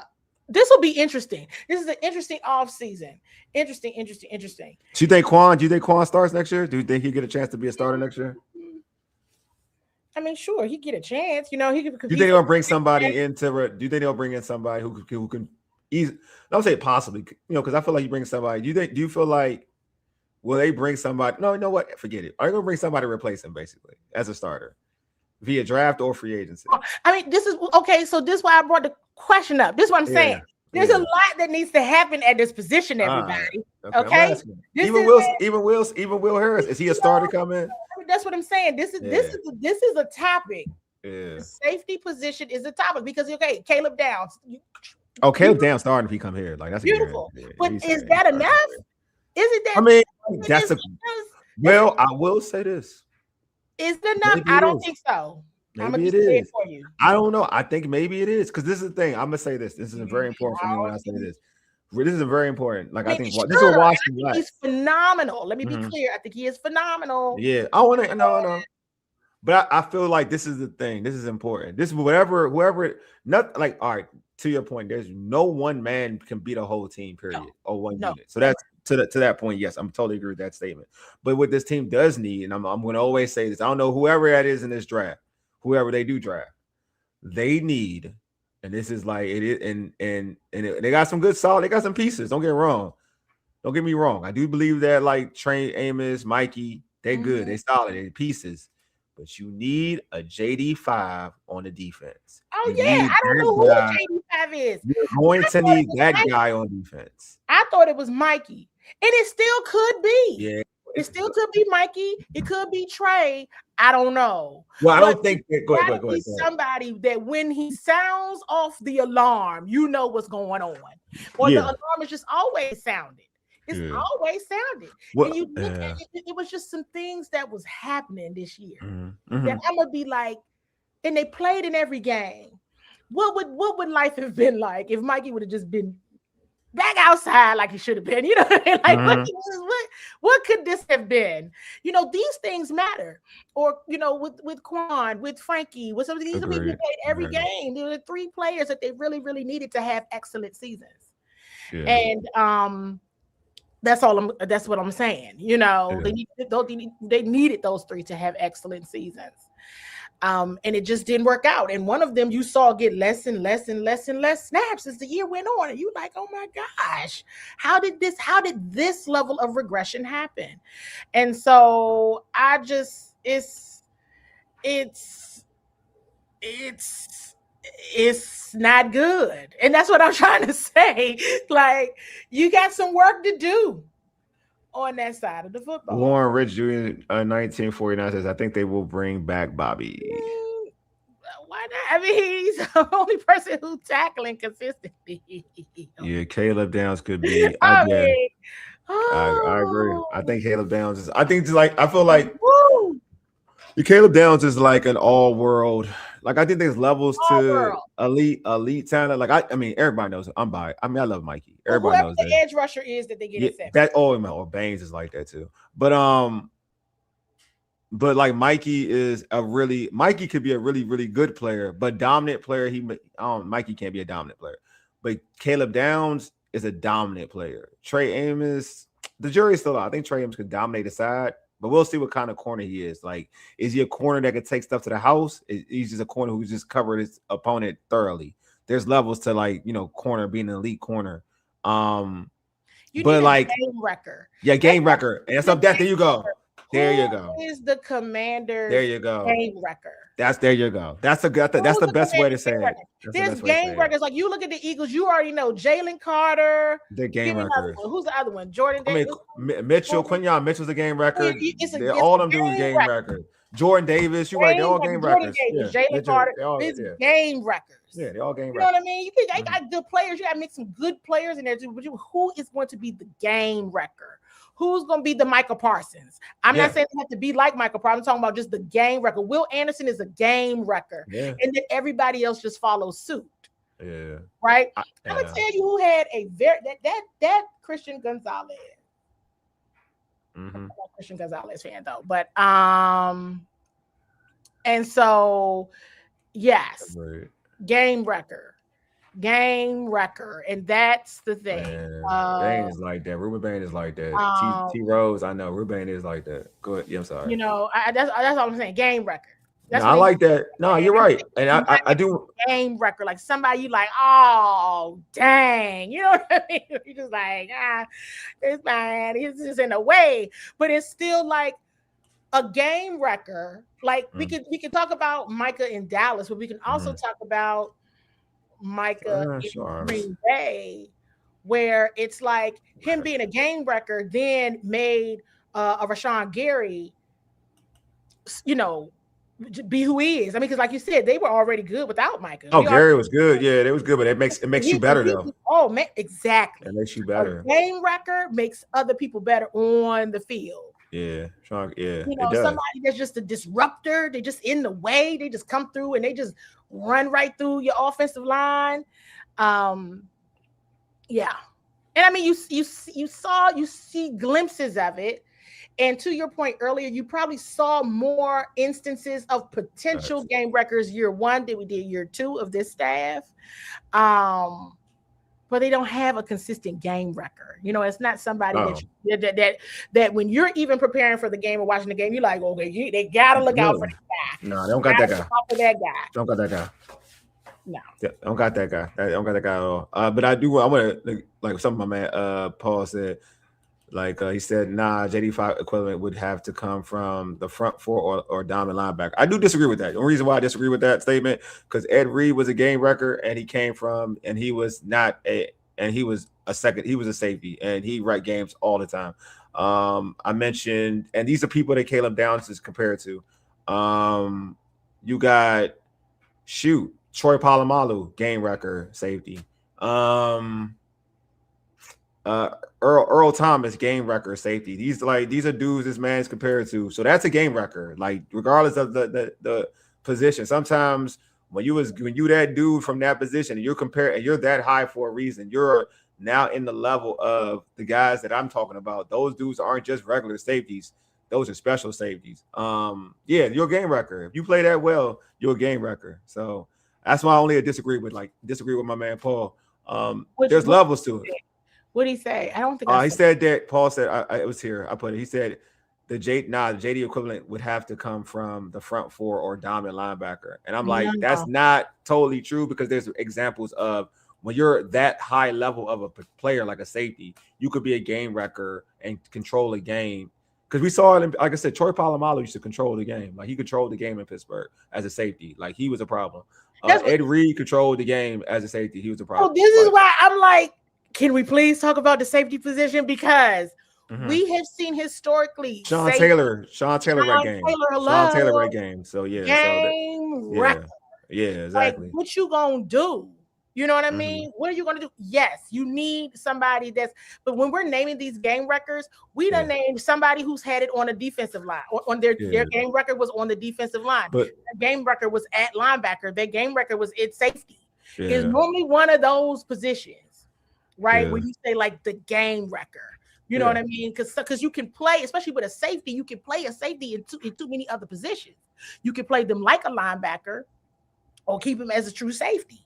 And so it's so many things that you could do with whoever that person is, I can tell you right now, they don't have that. They don't have a game record. All right, yeah. I'm gonna put this to Paul. You talking about they all had Sean Taylor didn't have a dominant defensive line, and he was No, a game record. So I'm just saying, like I said, like you don't need to even if Earl Thomas, they didn't have they had a bunch of they didn't have an elite defensive line. They had good defensive linemen, but they weren't elite game record. Like you can say Ed Reed, Terrell Suggs, but they weren't. Terrell Suggs is elite, but if you watch Ed Reed, what you know, if you watch football, you know them defensive linemen ain't no near make reason why Ed Reed was dominant. So I get what you trying to go with that. But that defense line ain't nothing to do with no Ed Reed. But they had no, don't do that. Like, I'm talking about somebody that they wreck the game. Of course, yeah, I know you're talking about. Like it's one person. And you just know there's nobody that when they're playing, they're like, oh, you gotta look out for this person. Now, the person that you might think is probably the least expecting person that everybody thinks that people watch out for on the Commanders defense, but it ain't necessarily because of his gameplay, it's because of his intellect. You know what I'm saying? And so Nick Sirianni was the one who even said about this person. Yeah. This dude calls out our whole plays. We have to change the play at the thing. You know what I mean? So it's like this. It's for a different reason, but I'm talking about straight up athleticism. I agree. Coming for you're right. Your game record. I know. I'm with you. One person, and now you got other people around. Let's be for real. Yeah, you gonna always have somebody around you. Like for instance, like I'm using an example. You just like people using like the safety.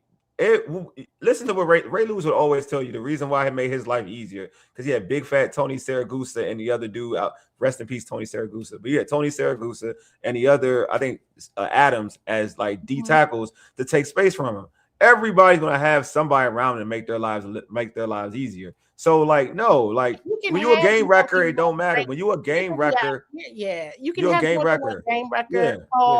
But point of this conversation is the Commanders do not have one. That is the point of this conversation. And even I would say go back, and even go back to a game record. And I would say go back to games when they didn't get pressure and tell me when Ed Reed didn't make an impact. Like that's what I'm saying. Like you're making it seem like Ed Reed got plays, or there are games where they didn't get to the quarterback and Ed Reed made plays. That's still a game record. You couldn't say pressure, but go back to those games and say like you can't go back. Dog, we all watch Ed Reed. I'm not going to play this game like he wasn't like a game record. Ed Reed, like he was a game record because he was Ed Reed. Like we're not going to play that game and be foolish. Like Troy Polamalu was a game record because he's Troy Polamalu. Like we're not going to act ignorant just because we're trying to make a point. Like don't get me like I can name reasons why certain players made life easier. Like life was easier because they had other players around them. I could do that for days, but I'm not going to ignore talent when I know a player is one of them. Like that defeats the purpose. Like you know what I mean? Like you got to still acknowledge that this dude was a problem. But yeah. So I do see though the comparison of needing a JD5 on defense. Yeah, that's like the most. It's got to be your X factor. Who is the person that they like? Look out for that guy. And they don't have a lookout for that guy. What's going on, Taj? Yeah, they don't have a guy like that. They don't have that guy. I mean, you got to look out, but not like in the way we talking about. You know what I'm saying? You're a trip. I mean, you know what I mean? It's like that's what they need. They need a game record. Yeah, Brian Dawkins. These are good ones. Like I know for no reason. I know Timothy. I know. Like challenging just to challenge me. I don't get it. Like we don't watch football. We don't watch football. We don't know what we watch. Like we don't know what we know. Like we don't listen here and say like, oh, he a problem. Do you want to understand what you're not? No one ever in life said Ed Reed only a game record because he got a defensive line. Nobody ever in life does that. Like, come on. That's what we doing here. No one's ever going to say changes your game. It's kind of like what we said about Rashawn Gary, right? Rashawn Gary is an excellent player, but with Michael Parsons out there, it was a bit different. We're like, woo, where Rashawn come from? He was already lit, but would I have labeled him a game record? I wouldn't have. No, he ain't a game record. He's a good player though. Rashawn Gary is a good player. Absolutely, 1,000%. No, he's not a game because he can't take over a game. Like he can't, like some of these players I'm talking about, they can take over a game. Like, you know what I'm saying? Like there's certain people that they take over a game. Like there's a reason that, for instance, I always use it like the reason why Richard Sherman looked so elite, and he's an elite corner. But For what sure. made him unstoppable is that he had Earl Thomas in the back end, and he covered all of his flaws. Like that is elite. Like that is elite play. You're pretty much cutting out the deep ball because you're so good at tracking stuff down. Defenses when offenses have to game, to your point, Candi, when offenses have to game plan for you are changing the game. Like I don't care what you try to. When offenses say we got to worry about you, like Tom Brady would always say, we got to worry. Tom Brady said this. We got to worry about number 20 in Baltimore, and that was Ed Reed. Like that means you changed the game. Like when somebody Parsons gives Jaden. Jay did, yeah, exactly. When Jane Daniels sees Micah Parsons, yeah, that's a good one. Like when Micah Parsons, yeah, when Jaden sees Micah, it's like okay, that's changing. That lets you know that you're a problem. Like so. Nah, man, game. Watson needs that. Like he's too fast. He's just, my God, how did you get here so fast? And he can tackle.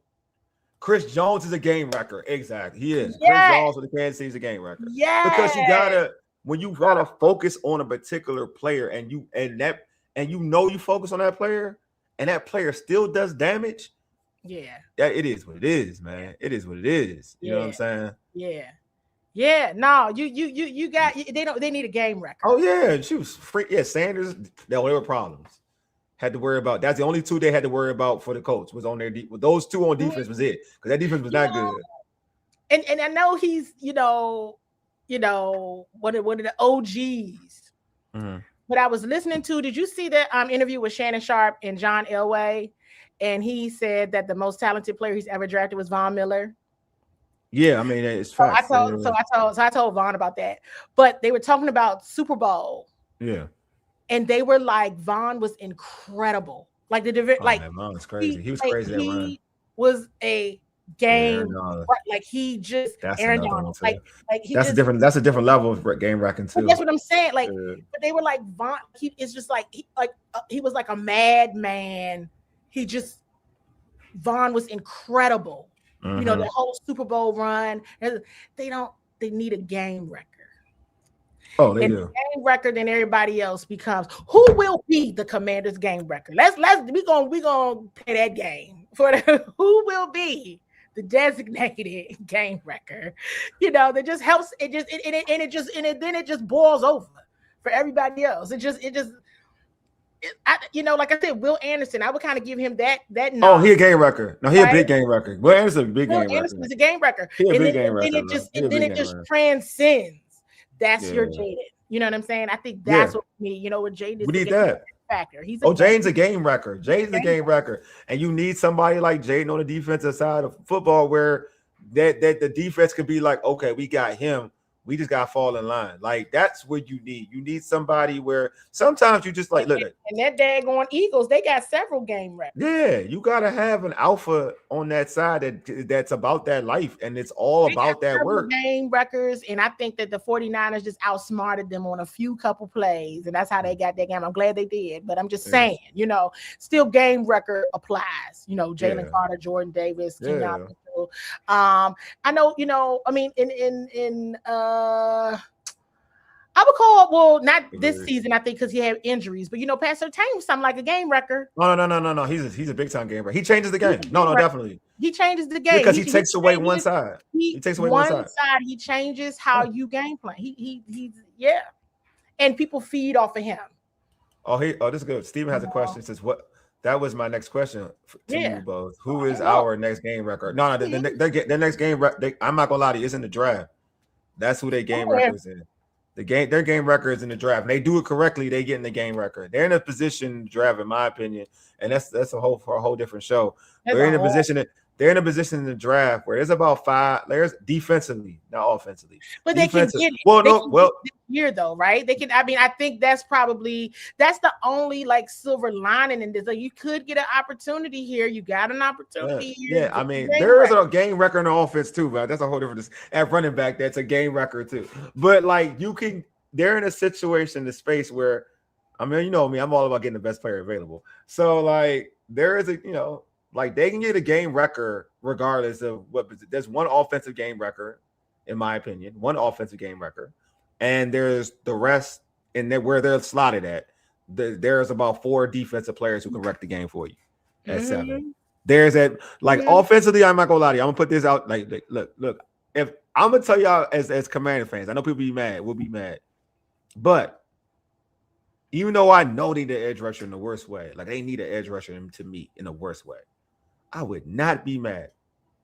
If they drafted Love from Notre Dame, the running back, I would not be mad, because that is like getting Bijan. That's like getting Bijan Robinson. Do you care? That's like getting Bijan Robinson. Incredible. I know exactly what you're talking about. I know. That's like getting Bijan Robinson. That's like that's like a whole look. I'm telling folks, man, when the Cincinnati Bengals drafted Jamar Chase, everybody look, if you go back, he wasn't supposed to be the one that was getting drafted for them, because everybody was talking about it was supposed to be the left tackle. They need the left tackle, and they were like, nah, like. I mean, you just roll with best player available. I would at that high. You just got to roll with best player available. Yeah, but I'm with you though. But look, my preference is a defensive player. But I'm just telling folks. But I'm telling you, like, if we talk, I'm letting you know. Just an imagination. Not far off. Let me also. Yeah, I'm just saying. Not a far fetch. Yeah. Oh, I know. I'm just saying. Love it. I'm just putting this out there for folks. Love and Jaden is super scary. Like, that combination is not. That is like, that is the fear that will fear the life of God on defenses. I'm not gonna lie to y'all. That would put so much fear into anybody's life if you put Love and Jaden together. But anyway, I'm just saying, I'm just throwing that out there. Not saying it's gonna happen. Thank you, Mom Wall. Appreciate you. Thank you, Mom. Appreciate you, Mom Wall. Who are all these people you talking about? All these people. I only know Jaden and Bobby. Oh, this is a good question, Earl. This is a good question. Earl said, "Can we get a possible game record in free agency?" I think so. We could. I mean, who's available? Is there a game? I don't know. Oh, that's a good question. I'm sure. I'm trying to think who. Because I'm not into creating anymore. If they not it when you bring them in, you know what? That's a good question, Earl. I don't know. Dang, maybe because you don't let them players go, Earl. You know what? Nah, not like. I don't think so. I think you got to draft. You got to draft. You got to draft the game record. You got to draft the game record. Yeah, because he's a drafted game record. Yeah, you're right. These guys we talking about in here recently, and I think even the guys they're drafted game records. Now, yeah, I remember I asked you this, Wole. I said, you think AP gonna go get Max Crosby? Yeah, he got that bad knee. Okay, because let's hey, if he injured, no, because well, I don't think he's going to, because he's got a trade for him, right? True. That's and right. they don't got no draft capital. They don't ain't got no draft capital to trade for him. They just don't. They didn't trade all for the game record. They got to draft it. They can't get no. They can't afford. I mean, everybody that we're naming. Past and present, right? These were drafted players. You know, for the teams that they were game records on. They were other than Mike. Well, Micah was drafted. You see what I'm saying? Henderson is not a game record, but he's a solid player. Henderson's not a game record. No, he's not a game record. He's not a game record. He's a good player. It's like Ryan Kerrigan. Like it's like saying Ryan Kerrigan. He's very good. He's like Ryan Kerrigan. He's a really good player. He's not a game record. He's a really good player. No, you need a game record. I think they got to draft their game record. Yeah. How many sacks did Henderson have this year? Do you have a lot of sacks this year? Oh, like Myles Garrett is a game record. I mean, obviously, he's like but Trey Henderson is not. Yeah, he's a cheat code. How many sacks did Henderson have this year? Did he have a bunch of sacks this year? I don't know. I ain't really hear his name like that. Their defense sucks. So I didn't hear his name like that. So not like the year before. And to that point, real talk. To that point, like Hendrickson, their defense sucked. What kind of impact do you have on that defense? As a passer. That's what I'm saying. That's what I'm like. I mean, it goes back to but see, I love that because that's why it's like even a Myles Garrett. I mean, you're gonna get paid. His defense is good. His defense is good though. Right, but it doesn't, it doesn't equate to wins all the time, yeah. That's the challenge. Yeah, but you gotta be that goes on building a whole team. It's gotta be so much that you gotta build a team. Yeah. But his unit was good though. His unit was good though. So that's why I'm getting his unit was good. So like a game record is staying. I think game records are in the draft and they stick with their team. and they keep him unless you like a Michael Parsons. You know what I'm saying? I mean, Henderson and Ryan Garrison But about. then, I mean, but Ryan then, but then Kerrigan about the Michael went same. to Green Bay. Then Michael went to Green Bay, Was he?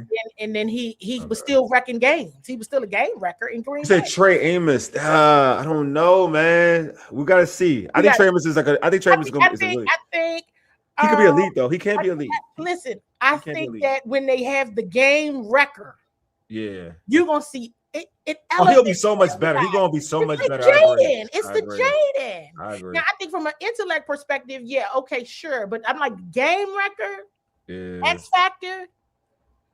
I like that one, Trey Amos. And it has to be, and the key with game record, let me be clear also on the game record. A key with the game record is consistency. This is somebody who is always a problem. Yes.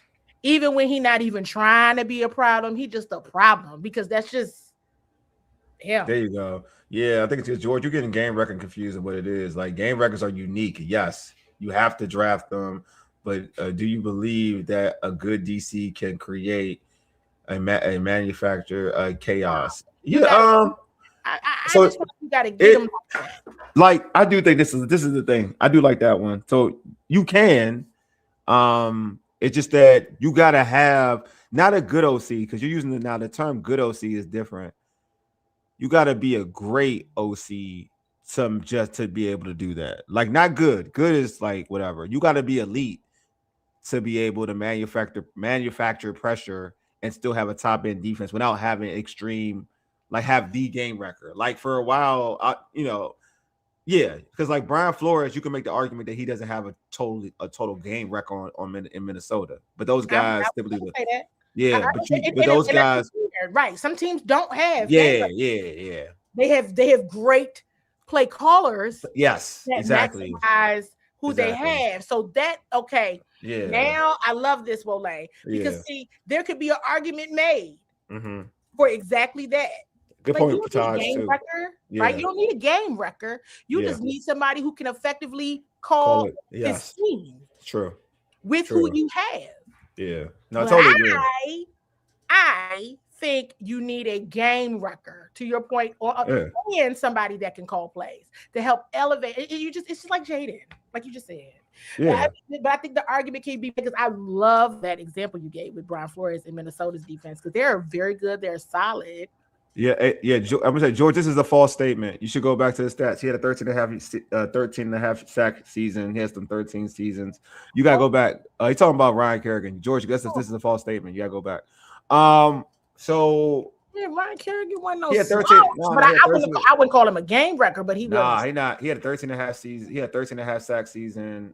He had in 2014. He had 13 sacks back-to-back years, 2017, 2018. Yeah, I'm not the biggest Ryan Kerrigan like game record, but I'm saying he's not. Hendrickson ain't he ain't a game record. He ain't a game record. I think there's levels to it. Ryan Kerrigan had plenty over 10 sacks. Yeah, but it's not even that though. It's just like Hendrickson. If you go back to look at some kind of look at the stats. Wait a minute now, Ryan Kerrigan is a legend. We're not gonna put him. No. I'm not there. Everybody knows what I say about. I think Ryan Kerrigan gets Hold on. But let me stop. But I ain't saying you're a game record. Bro, okay, all right, George, you really are extra with Trey. All right, but let me put it this way, George.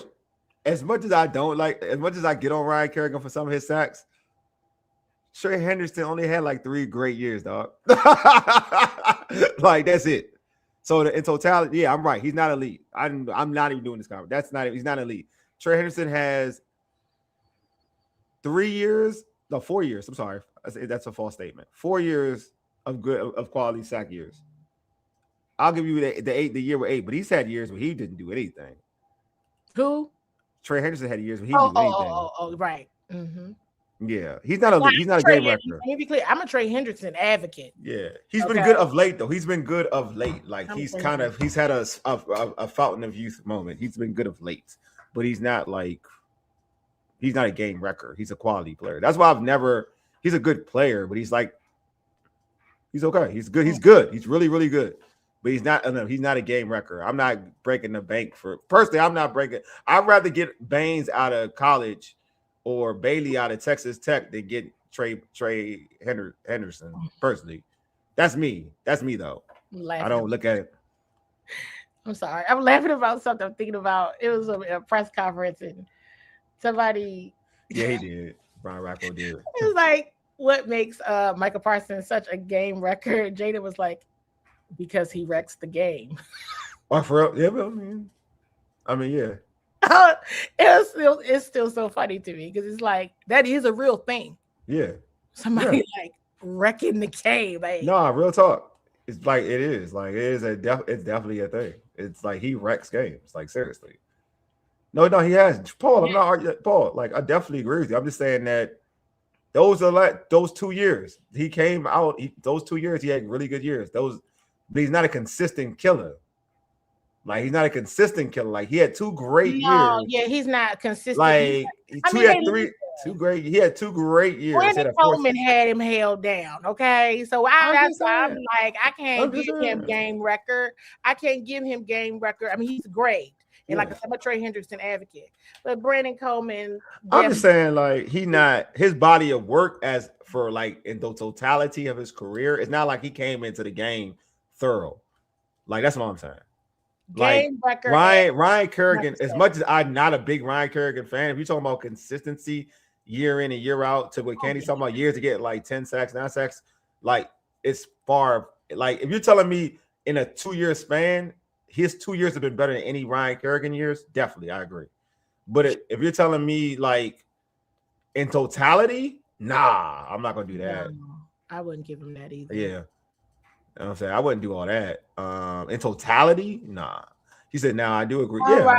What kind of questions we got? We got some questions, and then we can close out because hey, listen, this defensive coordinator situation will be wrapped up soon. Hopefully wrapped up soon. So, here's a question for you, Candy from Taj. It says, "Do y'all trust Dan to develop a young DC like Scott, or is that scenario not realistic with Dan already hiring David Blau on the offensive side?" Wait. Ask that again. I don't think I wait. Let me. All right. Do y'all? I don't know. It's Scott. It said Scott. Who? All right. He said, all right. Do you trust Dan to develop a young DC like a Scott? Okay. Like I guess the Scott's another position, or a scenario, or is that scenario not realistic with Dan already hiring a David Blau on the offensive side? So basically saying, will he hire another young dude to develop? Yeah. Or will he go the vet route? So here's the thing. I don't think it's about to develop anywhere in the league. Yeah. The development thing, I think is a thing of the past. Does it mean that he's not going to be there to support and give advice and talk through things? Absolutely, because this is what he's been doing. That's what he does, right? But I think the overall notion to develop, I don't think it's really that. There's still going to be an expectation to perform, right? But this goes back to like a play caller with no experience, with like Al Harris or Carl Scott or what you're asking about.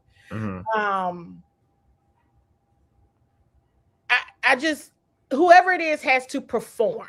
I don't think how high, I don't know, right? We talked about that earlier. How much grace is going to be given, especially with 2 new play callers, if that's the route that they go on defense.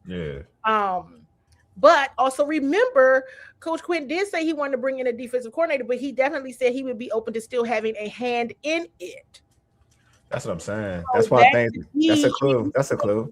He said it. He talked about takeaways. I talk about tackling, but he talks about takeaways. He talks about takeaways. That's what I'm saying. When you be talking about tackling, he be talking about takeaways. Talking about tackling, I be like, gotta have both. You gotta have. Yeah, Steve was a game record. You damn right. Derek Green was a game record.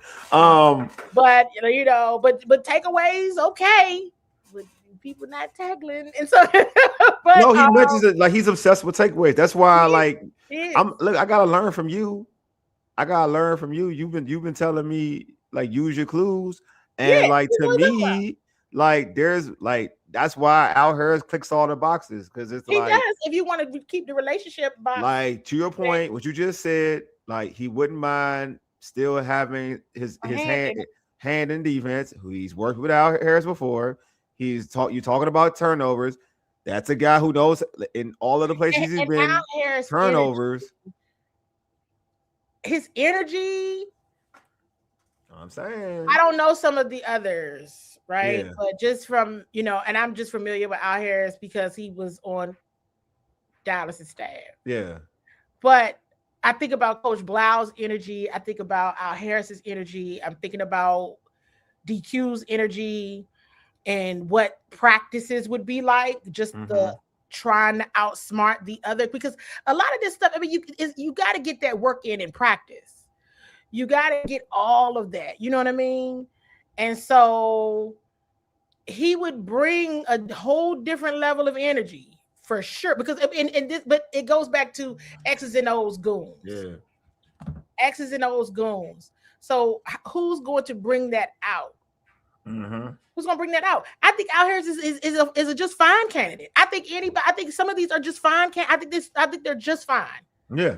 But how much are they gonna? What are they gonna have to do? It goes back to a comment that we brought up, right? When you look at a Vikings or a Brian Flores, not saying that they're coming in the door like a Brian Flores, but we're not saying that Minnesota Vikings defense has a game record currently, but they're a daggone good defense. Daggone good, but that is a result of their play caller as well. So it has to be. It's all gotta work. And that's why we talked about all the available coaching jobs right now. Because I'm like, you can go to some other places because of the level of talent that's there, be able to establish some of the things you want quicker. Yeah. Because some of these defenses, with the 49ers, hey, when they get their pieces, their healthy pieces back, you won't have a problem. You won't know. But Salah gone though. So Salah gonna be that's gone. What I'm so saying. We'll see how it works. You got you coming in the door with game records on defense. You can do the game wrecking thing over there because your people coming back healthy. Right? You got game records in Giants. You got game records in New York. You got young ones too. You got young ones over there. You got young ones. So that's what I'm saying. Like, you cannot manufacture something that's not there unless you bring it in a highly experienced, in my opinion, schemer, play caller for that. Okay. So that's gonna be something to see where they end up going really with that role, and then what happens in terms of the roster construction on that side of the football. Yeah, we'll see. We'll see. You got some game record. Oh, the Chargers, they got a game record over there. Yeah. The Chargers have a game record over there. We all know that the Packers have a game record. So we talked about the Chargers defensive coordinator job being available, the 49ers, the Giants, the Green Bay Packers. They got game records over there already.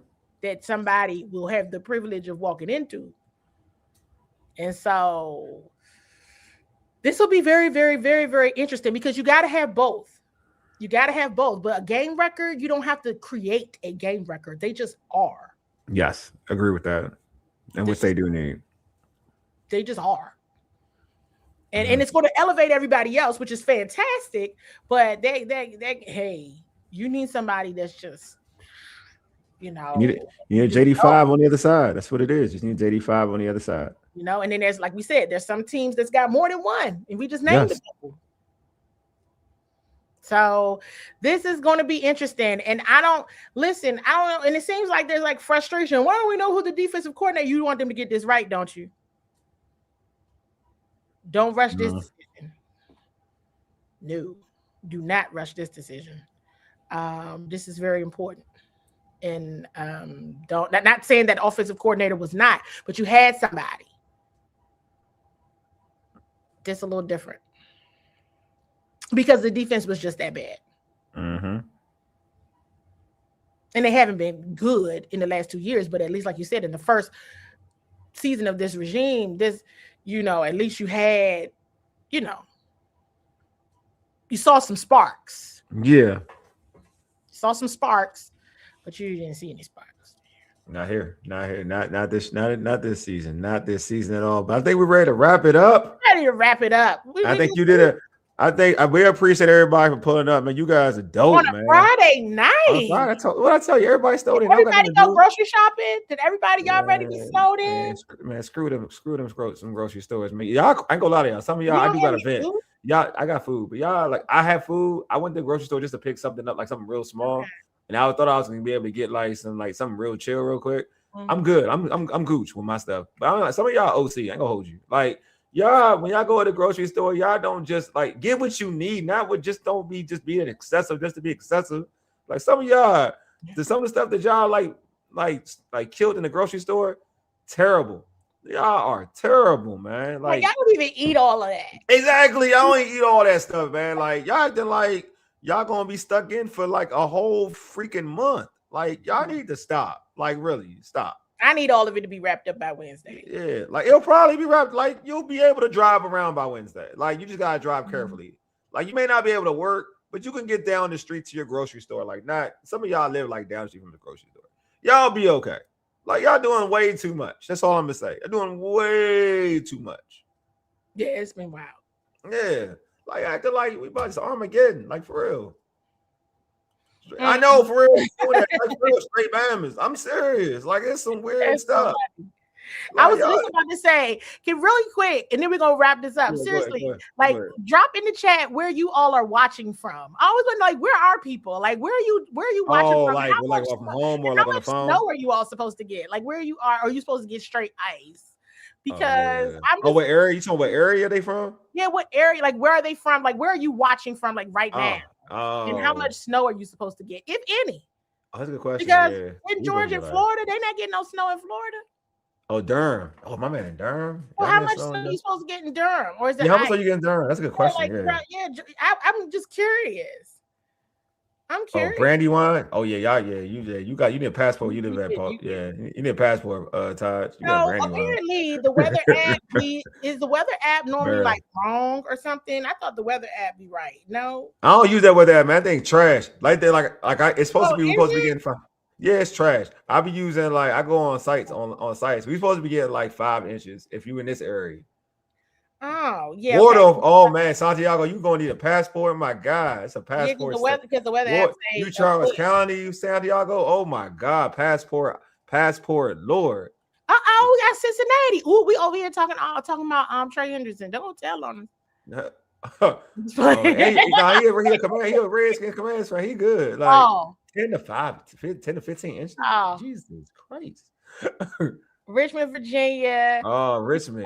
6 to 12. Oh, but it was 52 degrees. It's bad.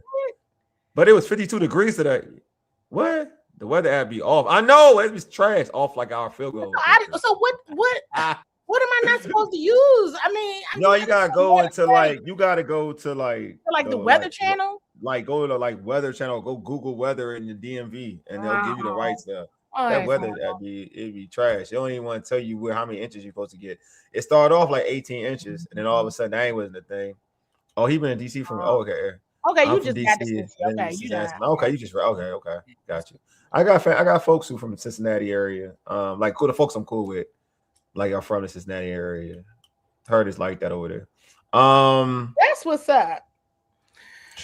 Yeah, like y'all coming Also, I feel for some of y'all. Like Cincinnati's cool, but the folks who live out in Brandywine and I think we're gonna get a foot of snow in the DMV. Y'all basically are like from. I need a passport for where y'all live at. Y'all live in the woods and stuff. It's crazy. You know what I mean? I feel for y'all, man. Brandywine, Waldorf. Y'all far from everything. Y'all still got a shark, but y'all got the shark bar out there. So I mean, that's how by y'all. You know what I'm saying? So real talk. I mean, I used to be out that side, so I know. That was funny. Y'all got the shark bar down there. So. My God. Just saying. I got the shark bar around that side of town. So yeah, y'all got that though. So I have not been to the shark bar. Always hear like a go-go band in shark. We're at the shark bar tonight. I'm like, yeah, y'all always at the shark bar. What's going on? What else used to be down there? I might be showing my age if I say it used to be another club down there though. Using clubs and bars as Like, landmarks. I do. I use clubs and bars. Yeah, I do all the yes. time out there. I know what's out. I know what's out there. I know what's out there. Shoot, y'all got never mind, I ain't gonna do that.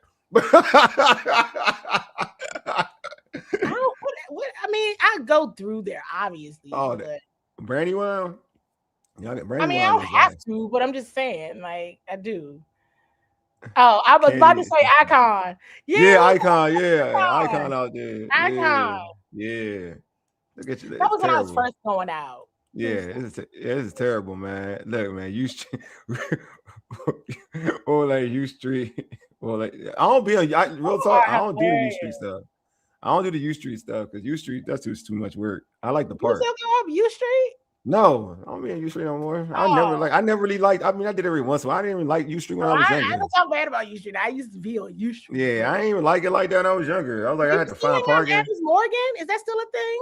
No, who goes to Adams Morgan? That's still a thing. I hope not. That's what I'm asking. Is that still a thing? I hope not. Adams Morgan, I hope not. It's a nice sports bar. Where's a nice sports bar? What? The Icon? Shark Bar? No, Shark Bar. That's not a. Well, I mean, I never see. Is it a sports bar?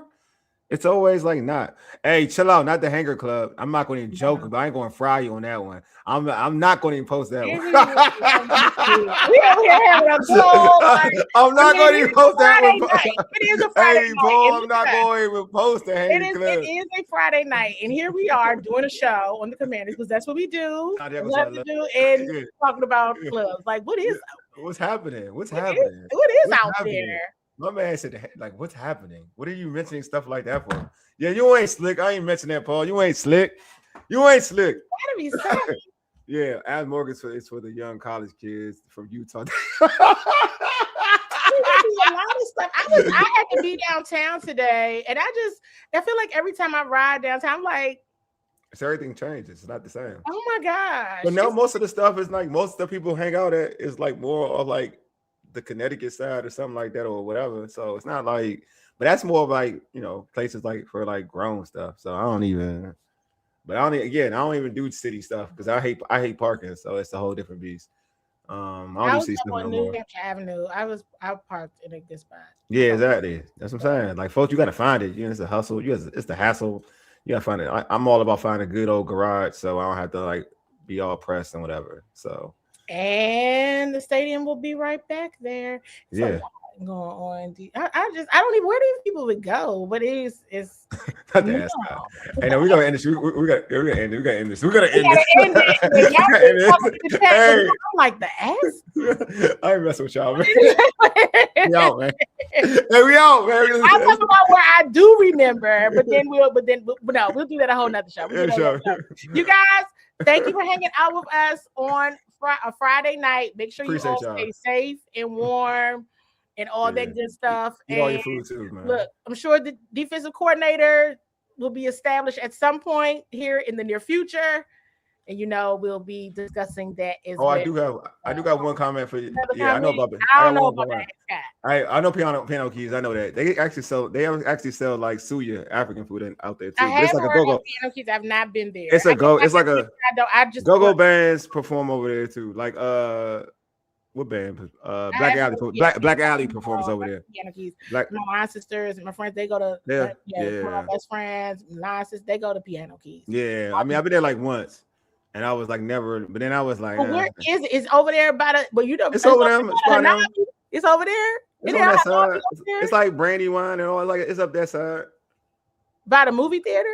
I don't know where. I forgot where it was. I think it's Brandywine. I believe it's Brandywine. Because I felt like, man, that was a whole different experience. I don't know. That place. It's the way that place be. It's kind of small too. Yeah, it's Brandywine. I'm right. It's Brandywine. Okay. So I will say this. I do want to add this before we end off. People still go to Cheddar's. Remember, I do. Well, Cheddar's is cheap as I don't know what. I've done a Cheddar. I haven't been to Cheddar's in a minute, but that's Cheddar's is cheap as I don't know what. That's why somebody schooled me to Cheddar's. I thought, oh, this joint cheap. I like this spot. All right.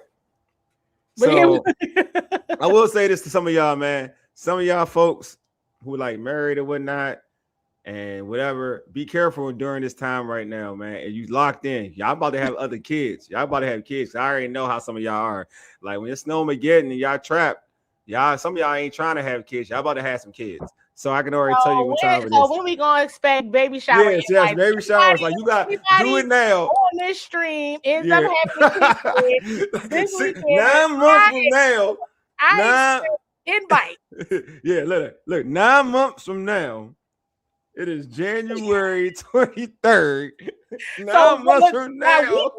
By week one, we gotta get baby shower invite. Baby showers and stuff. Hey, yo. Look, no sir hands. We fully expect Dad going told you from the couch invites. I'm telling you, man. I'm telling you. So y'all be safe out here, man. Y'all be. My man Patan said no accidents here, sir. Snip. Oh, you never know. If you watching the stream and you still watching, or you watch it after the stream is over, or you watch it on TV, we expect baby shower invites. Okay, Facts. Week one themed. Week one baby shower invite. I swear, when I hear some of y'all like week one and like y'all worried about your newborn, I'll be like, yeah. Yep, you're one of the ones. Yeah, you them ones. You them ones, buddy. You're them ones. You're the ones. These week one arrivals. Yeah, week one arrivals. Exactly. They be like, yeah. Call your son Jaden. Call your son Jaden. Oh, you got no. They got name after you, Wole. Oh man. Be like, oh man, funny. Maybe when they watch, be like JD5. That's his nickname. Oh man. Well, whoever they draft is the game record. Yeah, whoever the game record, exactly. It's gonna be Caleb. It's gonna be called Caleb. Caleb. Oh God, that would mean a lot. Honestly, if you did name the child Caleb. Oh, that is so funny. Everybody's gonna name the child after the game record. This is hilarious. I'm telling you, that's who the child. Wow. Yep, I'm serious. It was a bunch of kids a few years ago. It was a snowstorm a couple years ago. Man, what? I'm telling you, man. People get cabin fever. Y'all tripping. I'm telling y'all. After 12 hours. 12 hours in the house. Okay, nobody function. Yeah, nobody function. I'm telling you. Shoot, when COVID hit, a rag of folks was having babies. A rag of folks was having babies. A lot of 5 and 6-year-olds. There's some COVID babies out here that was, look, they weren't going to be conceived. This is hilarious.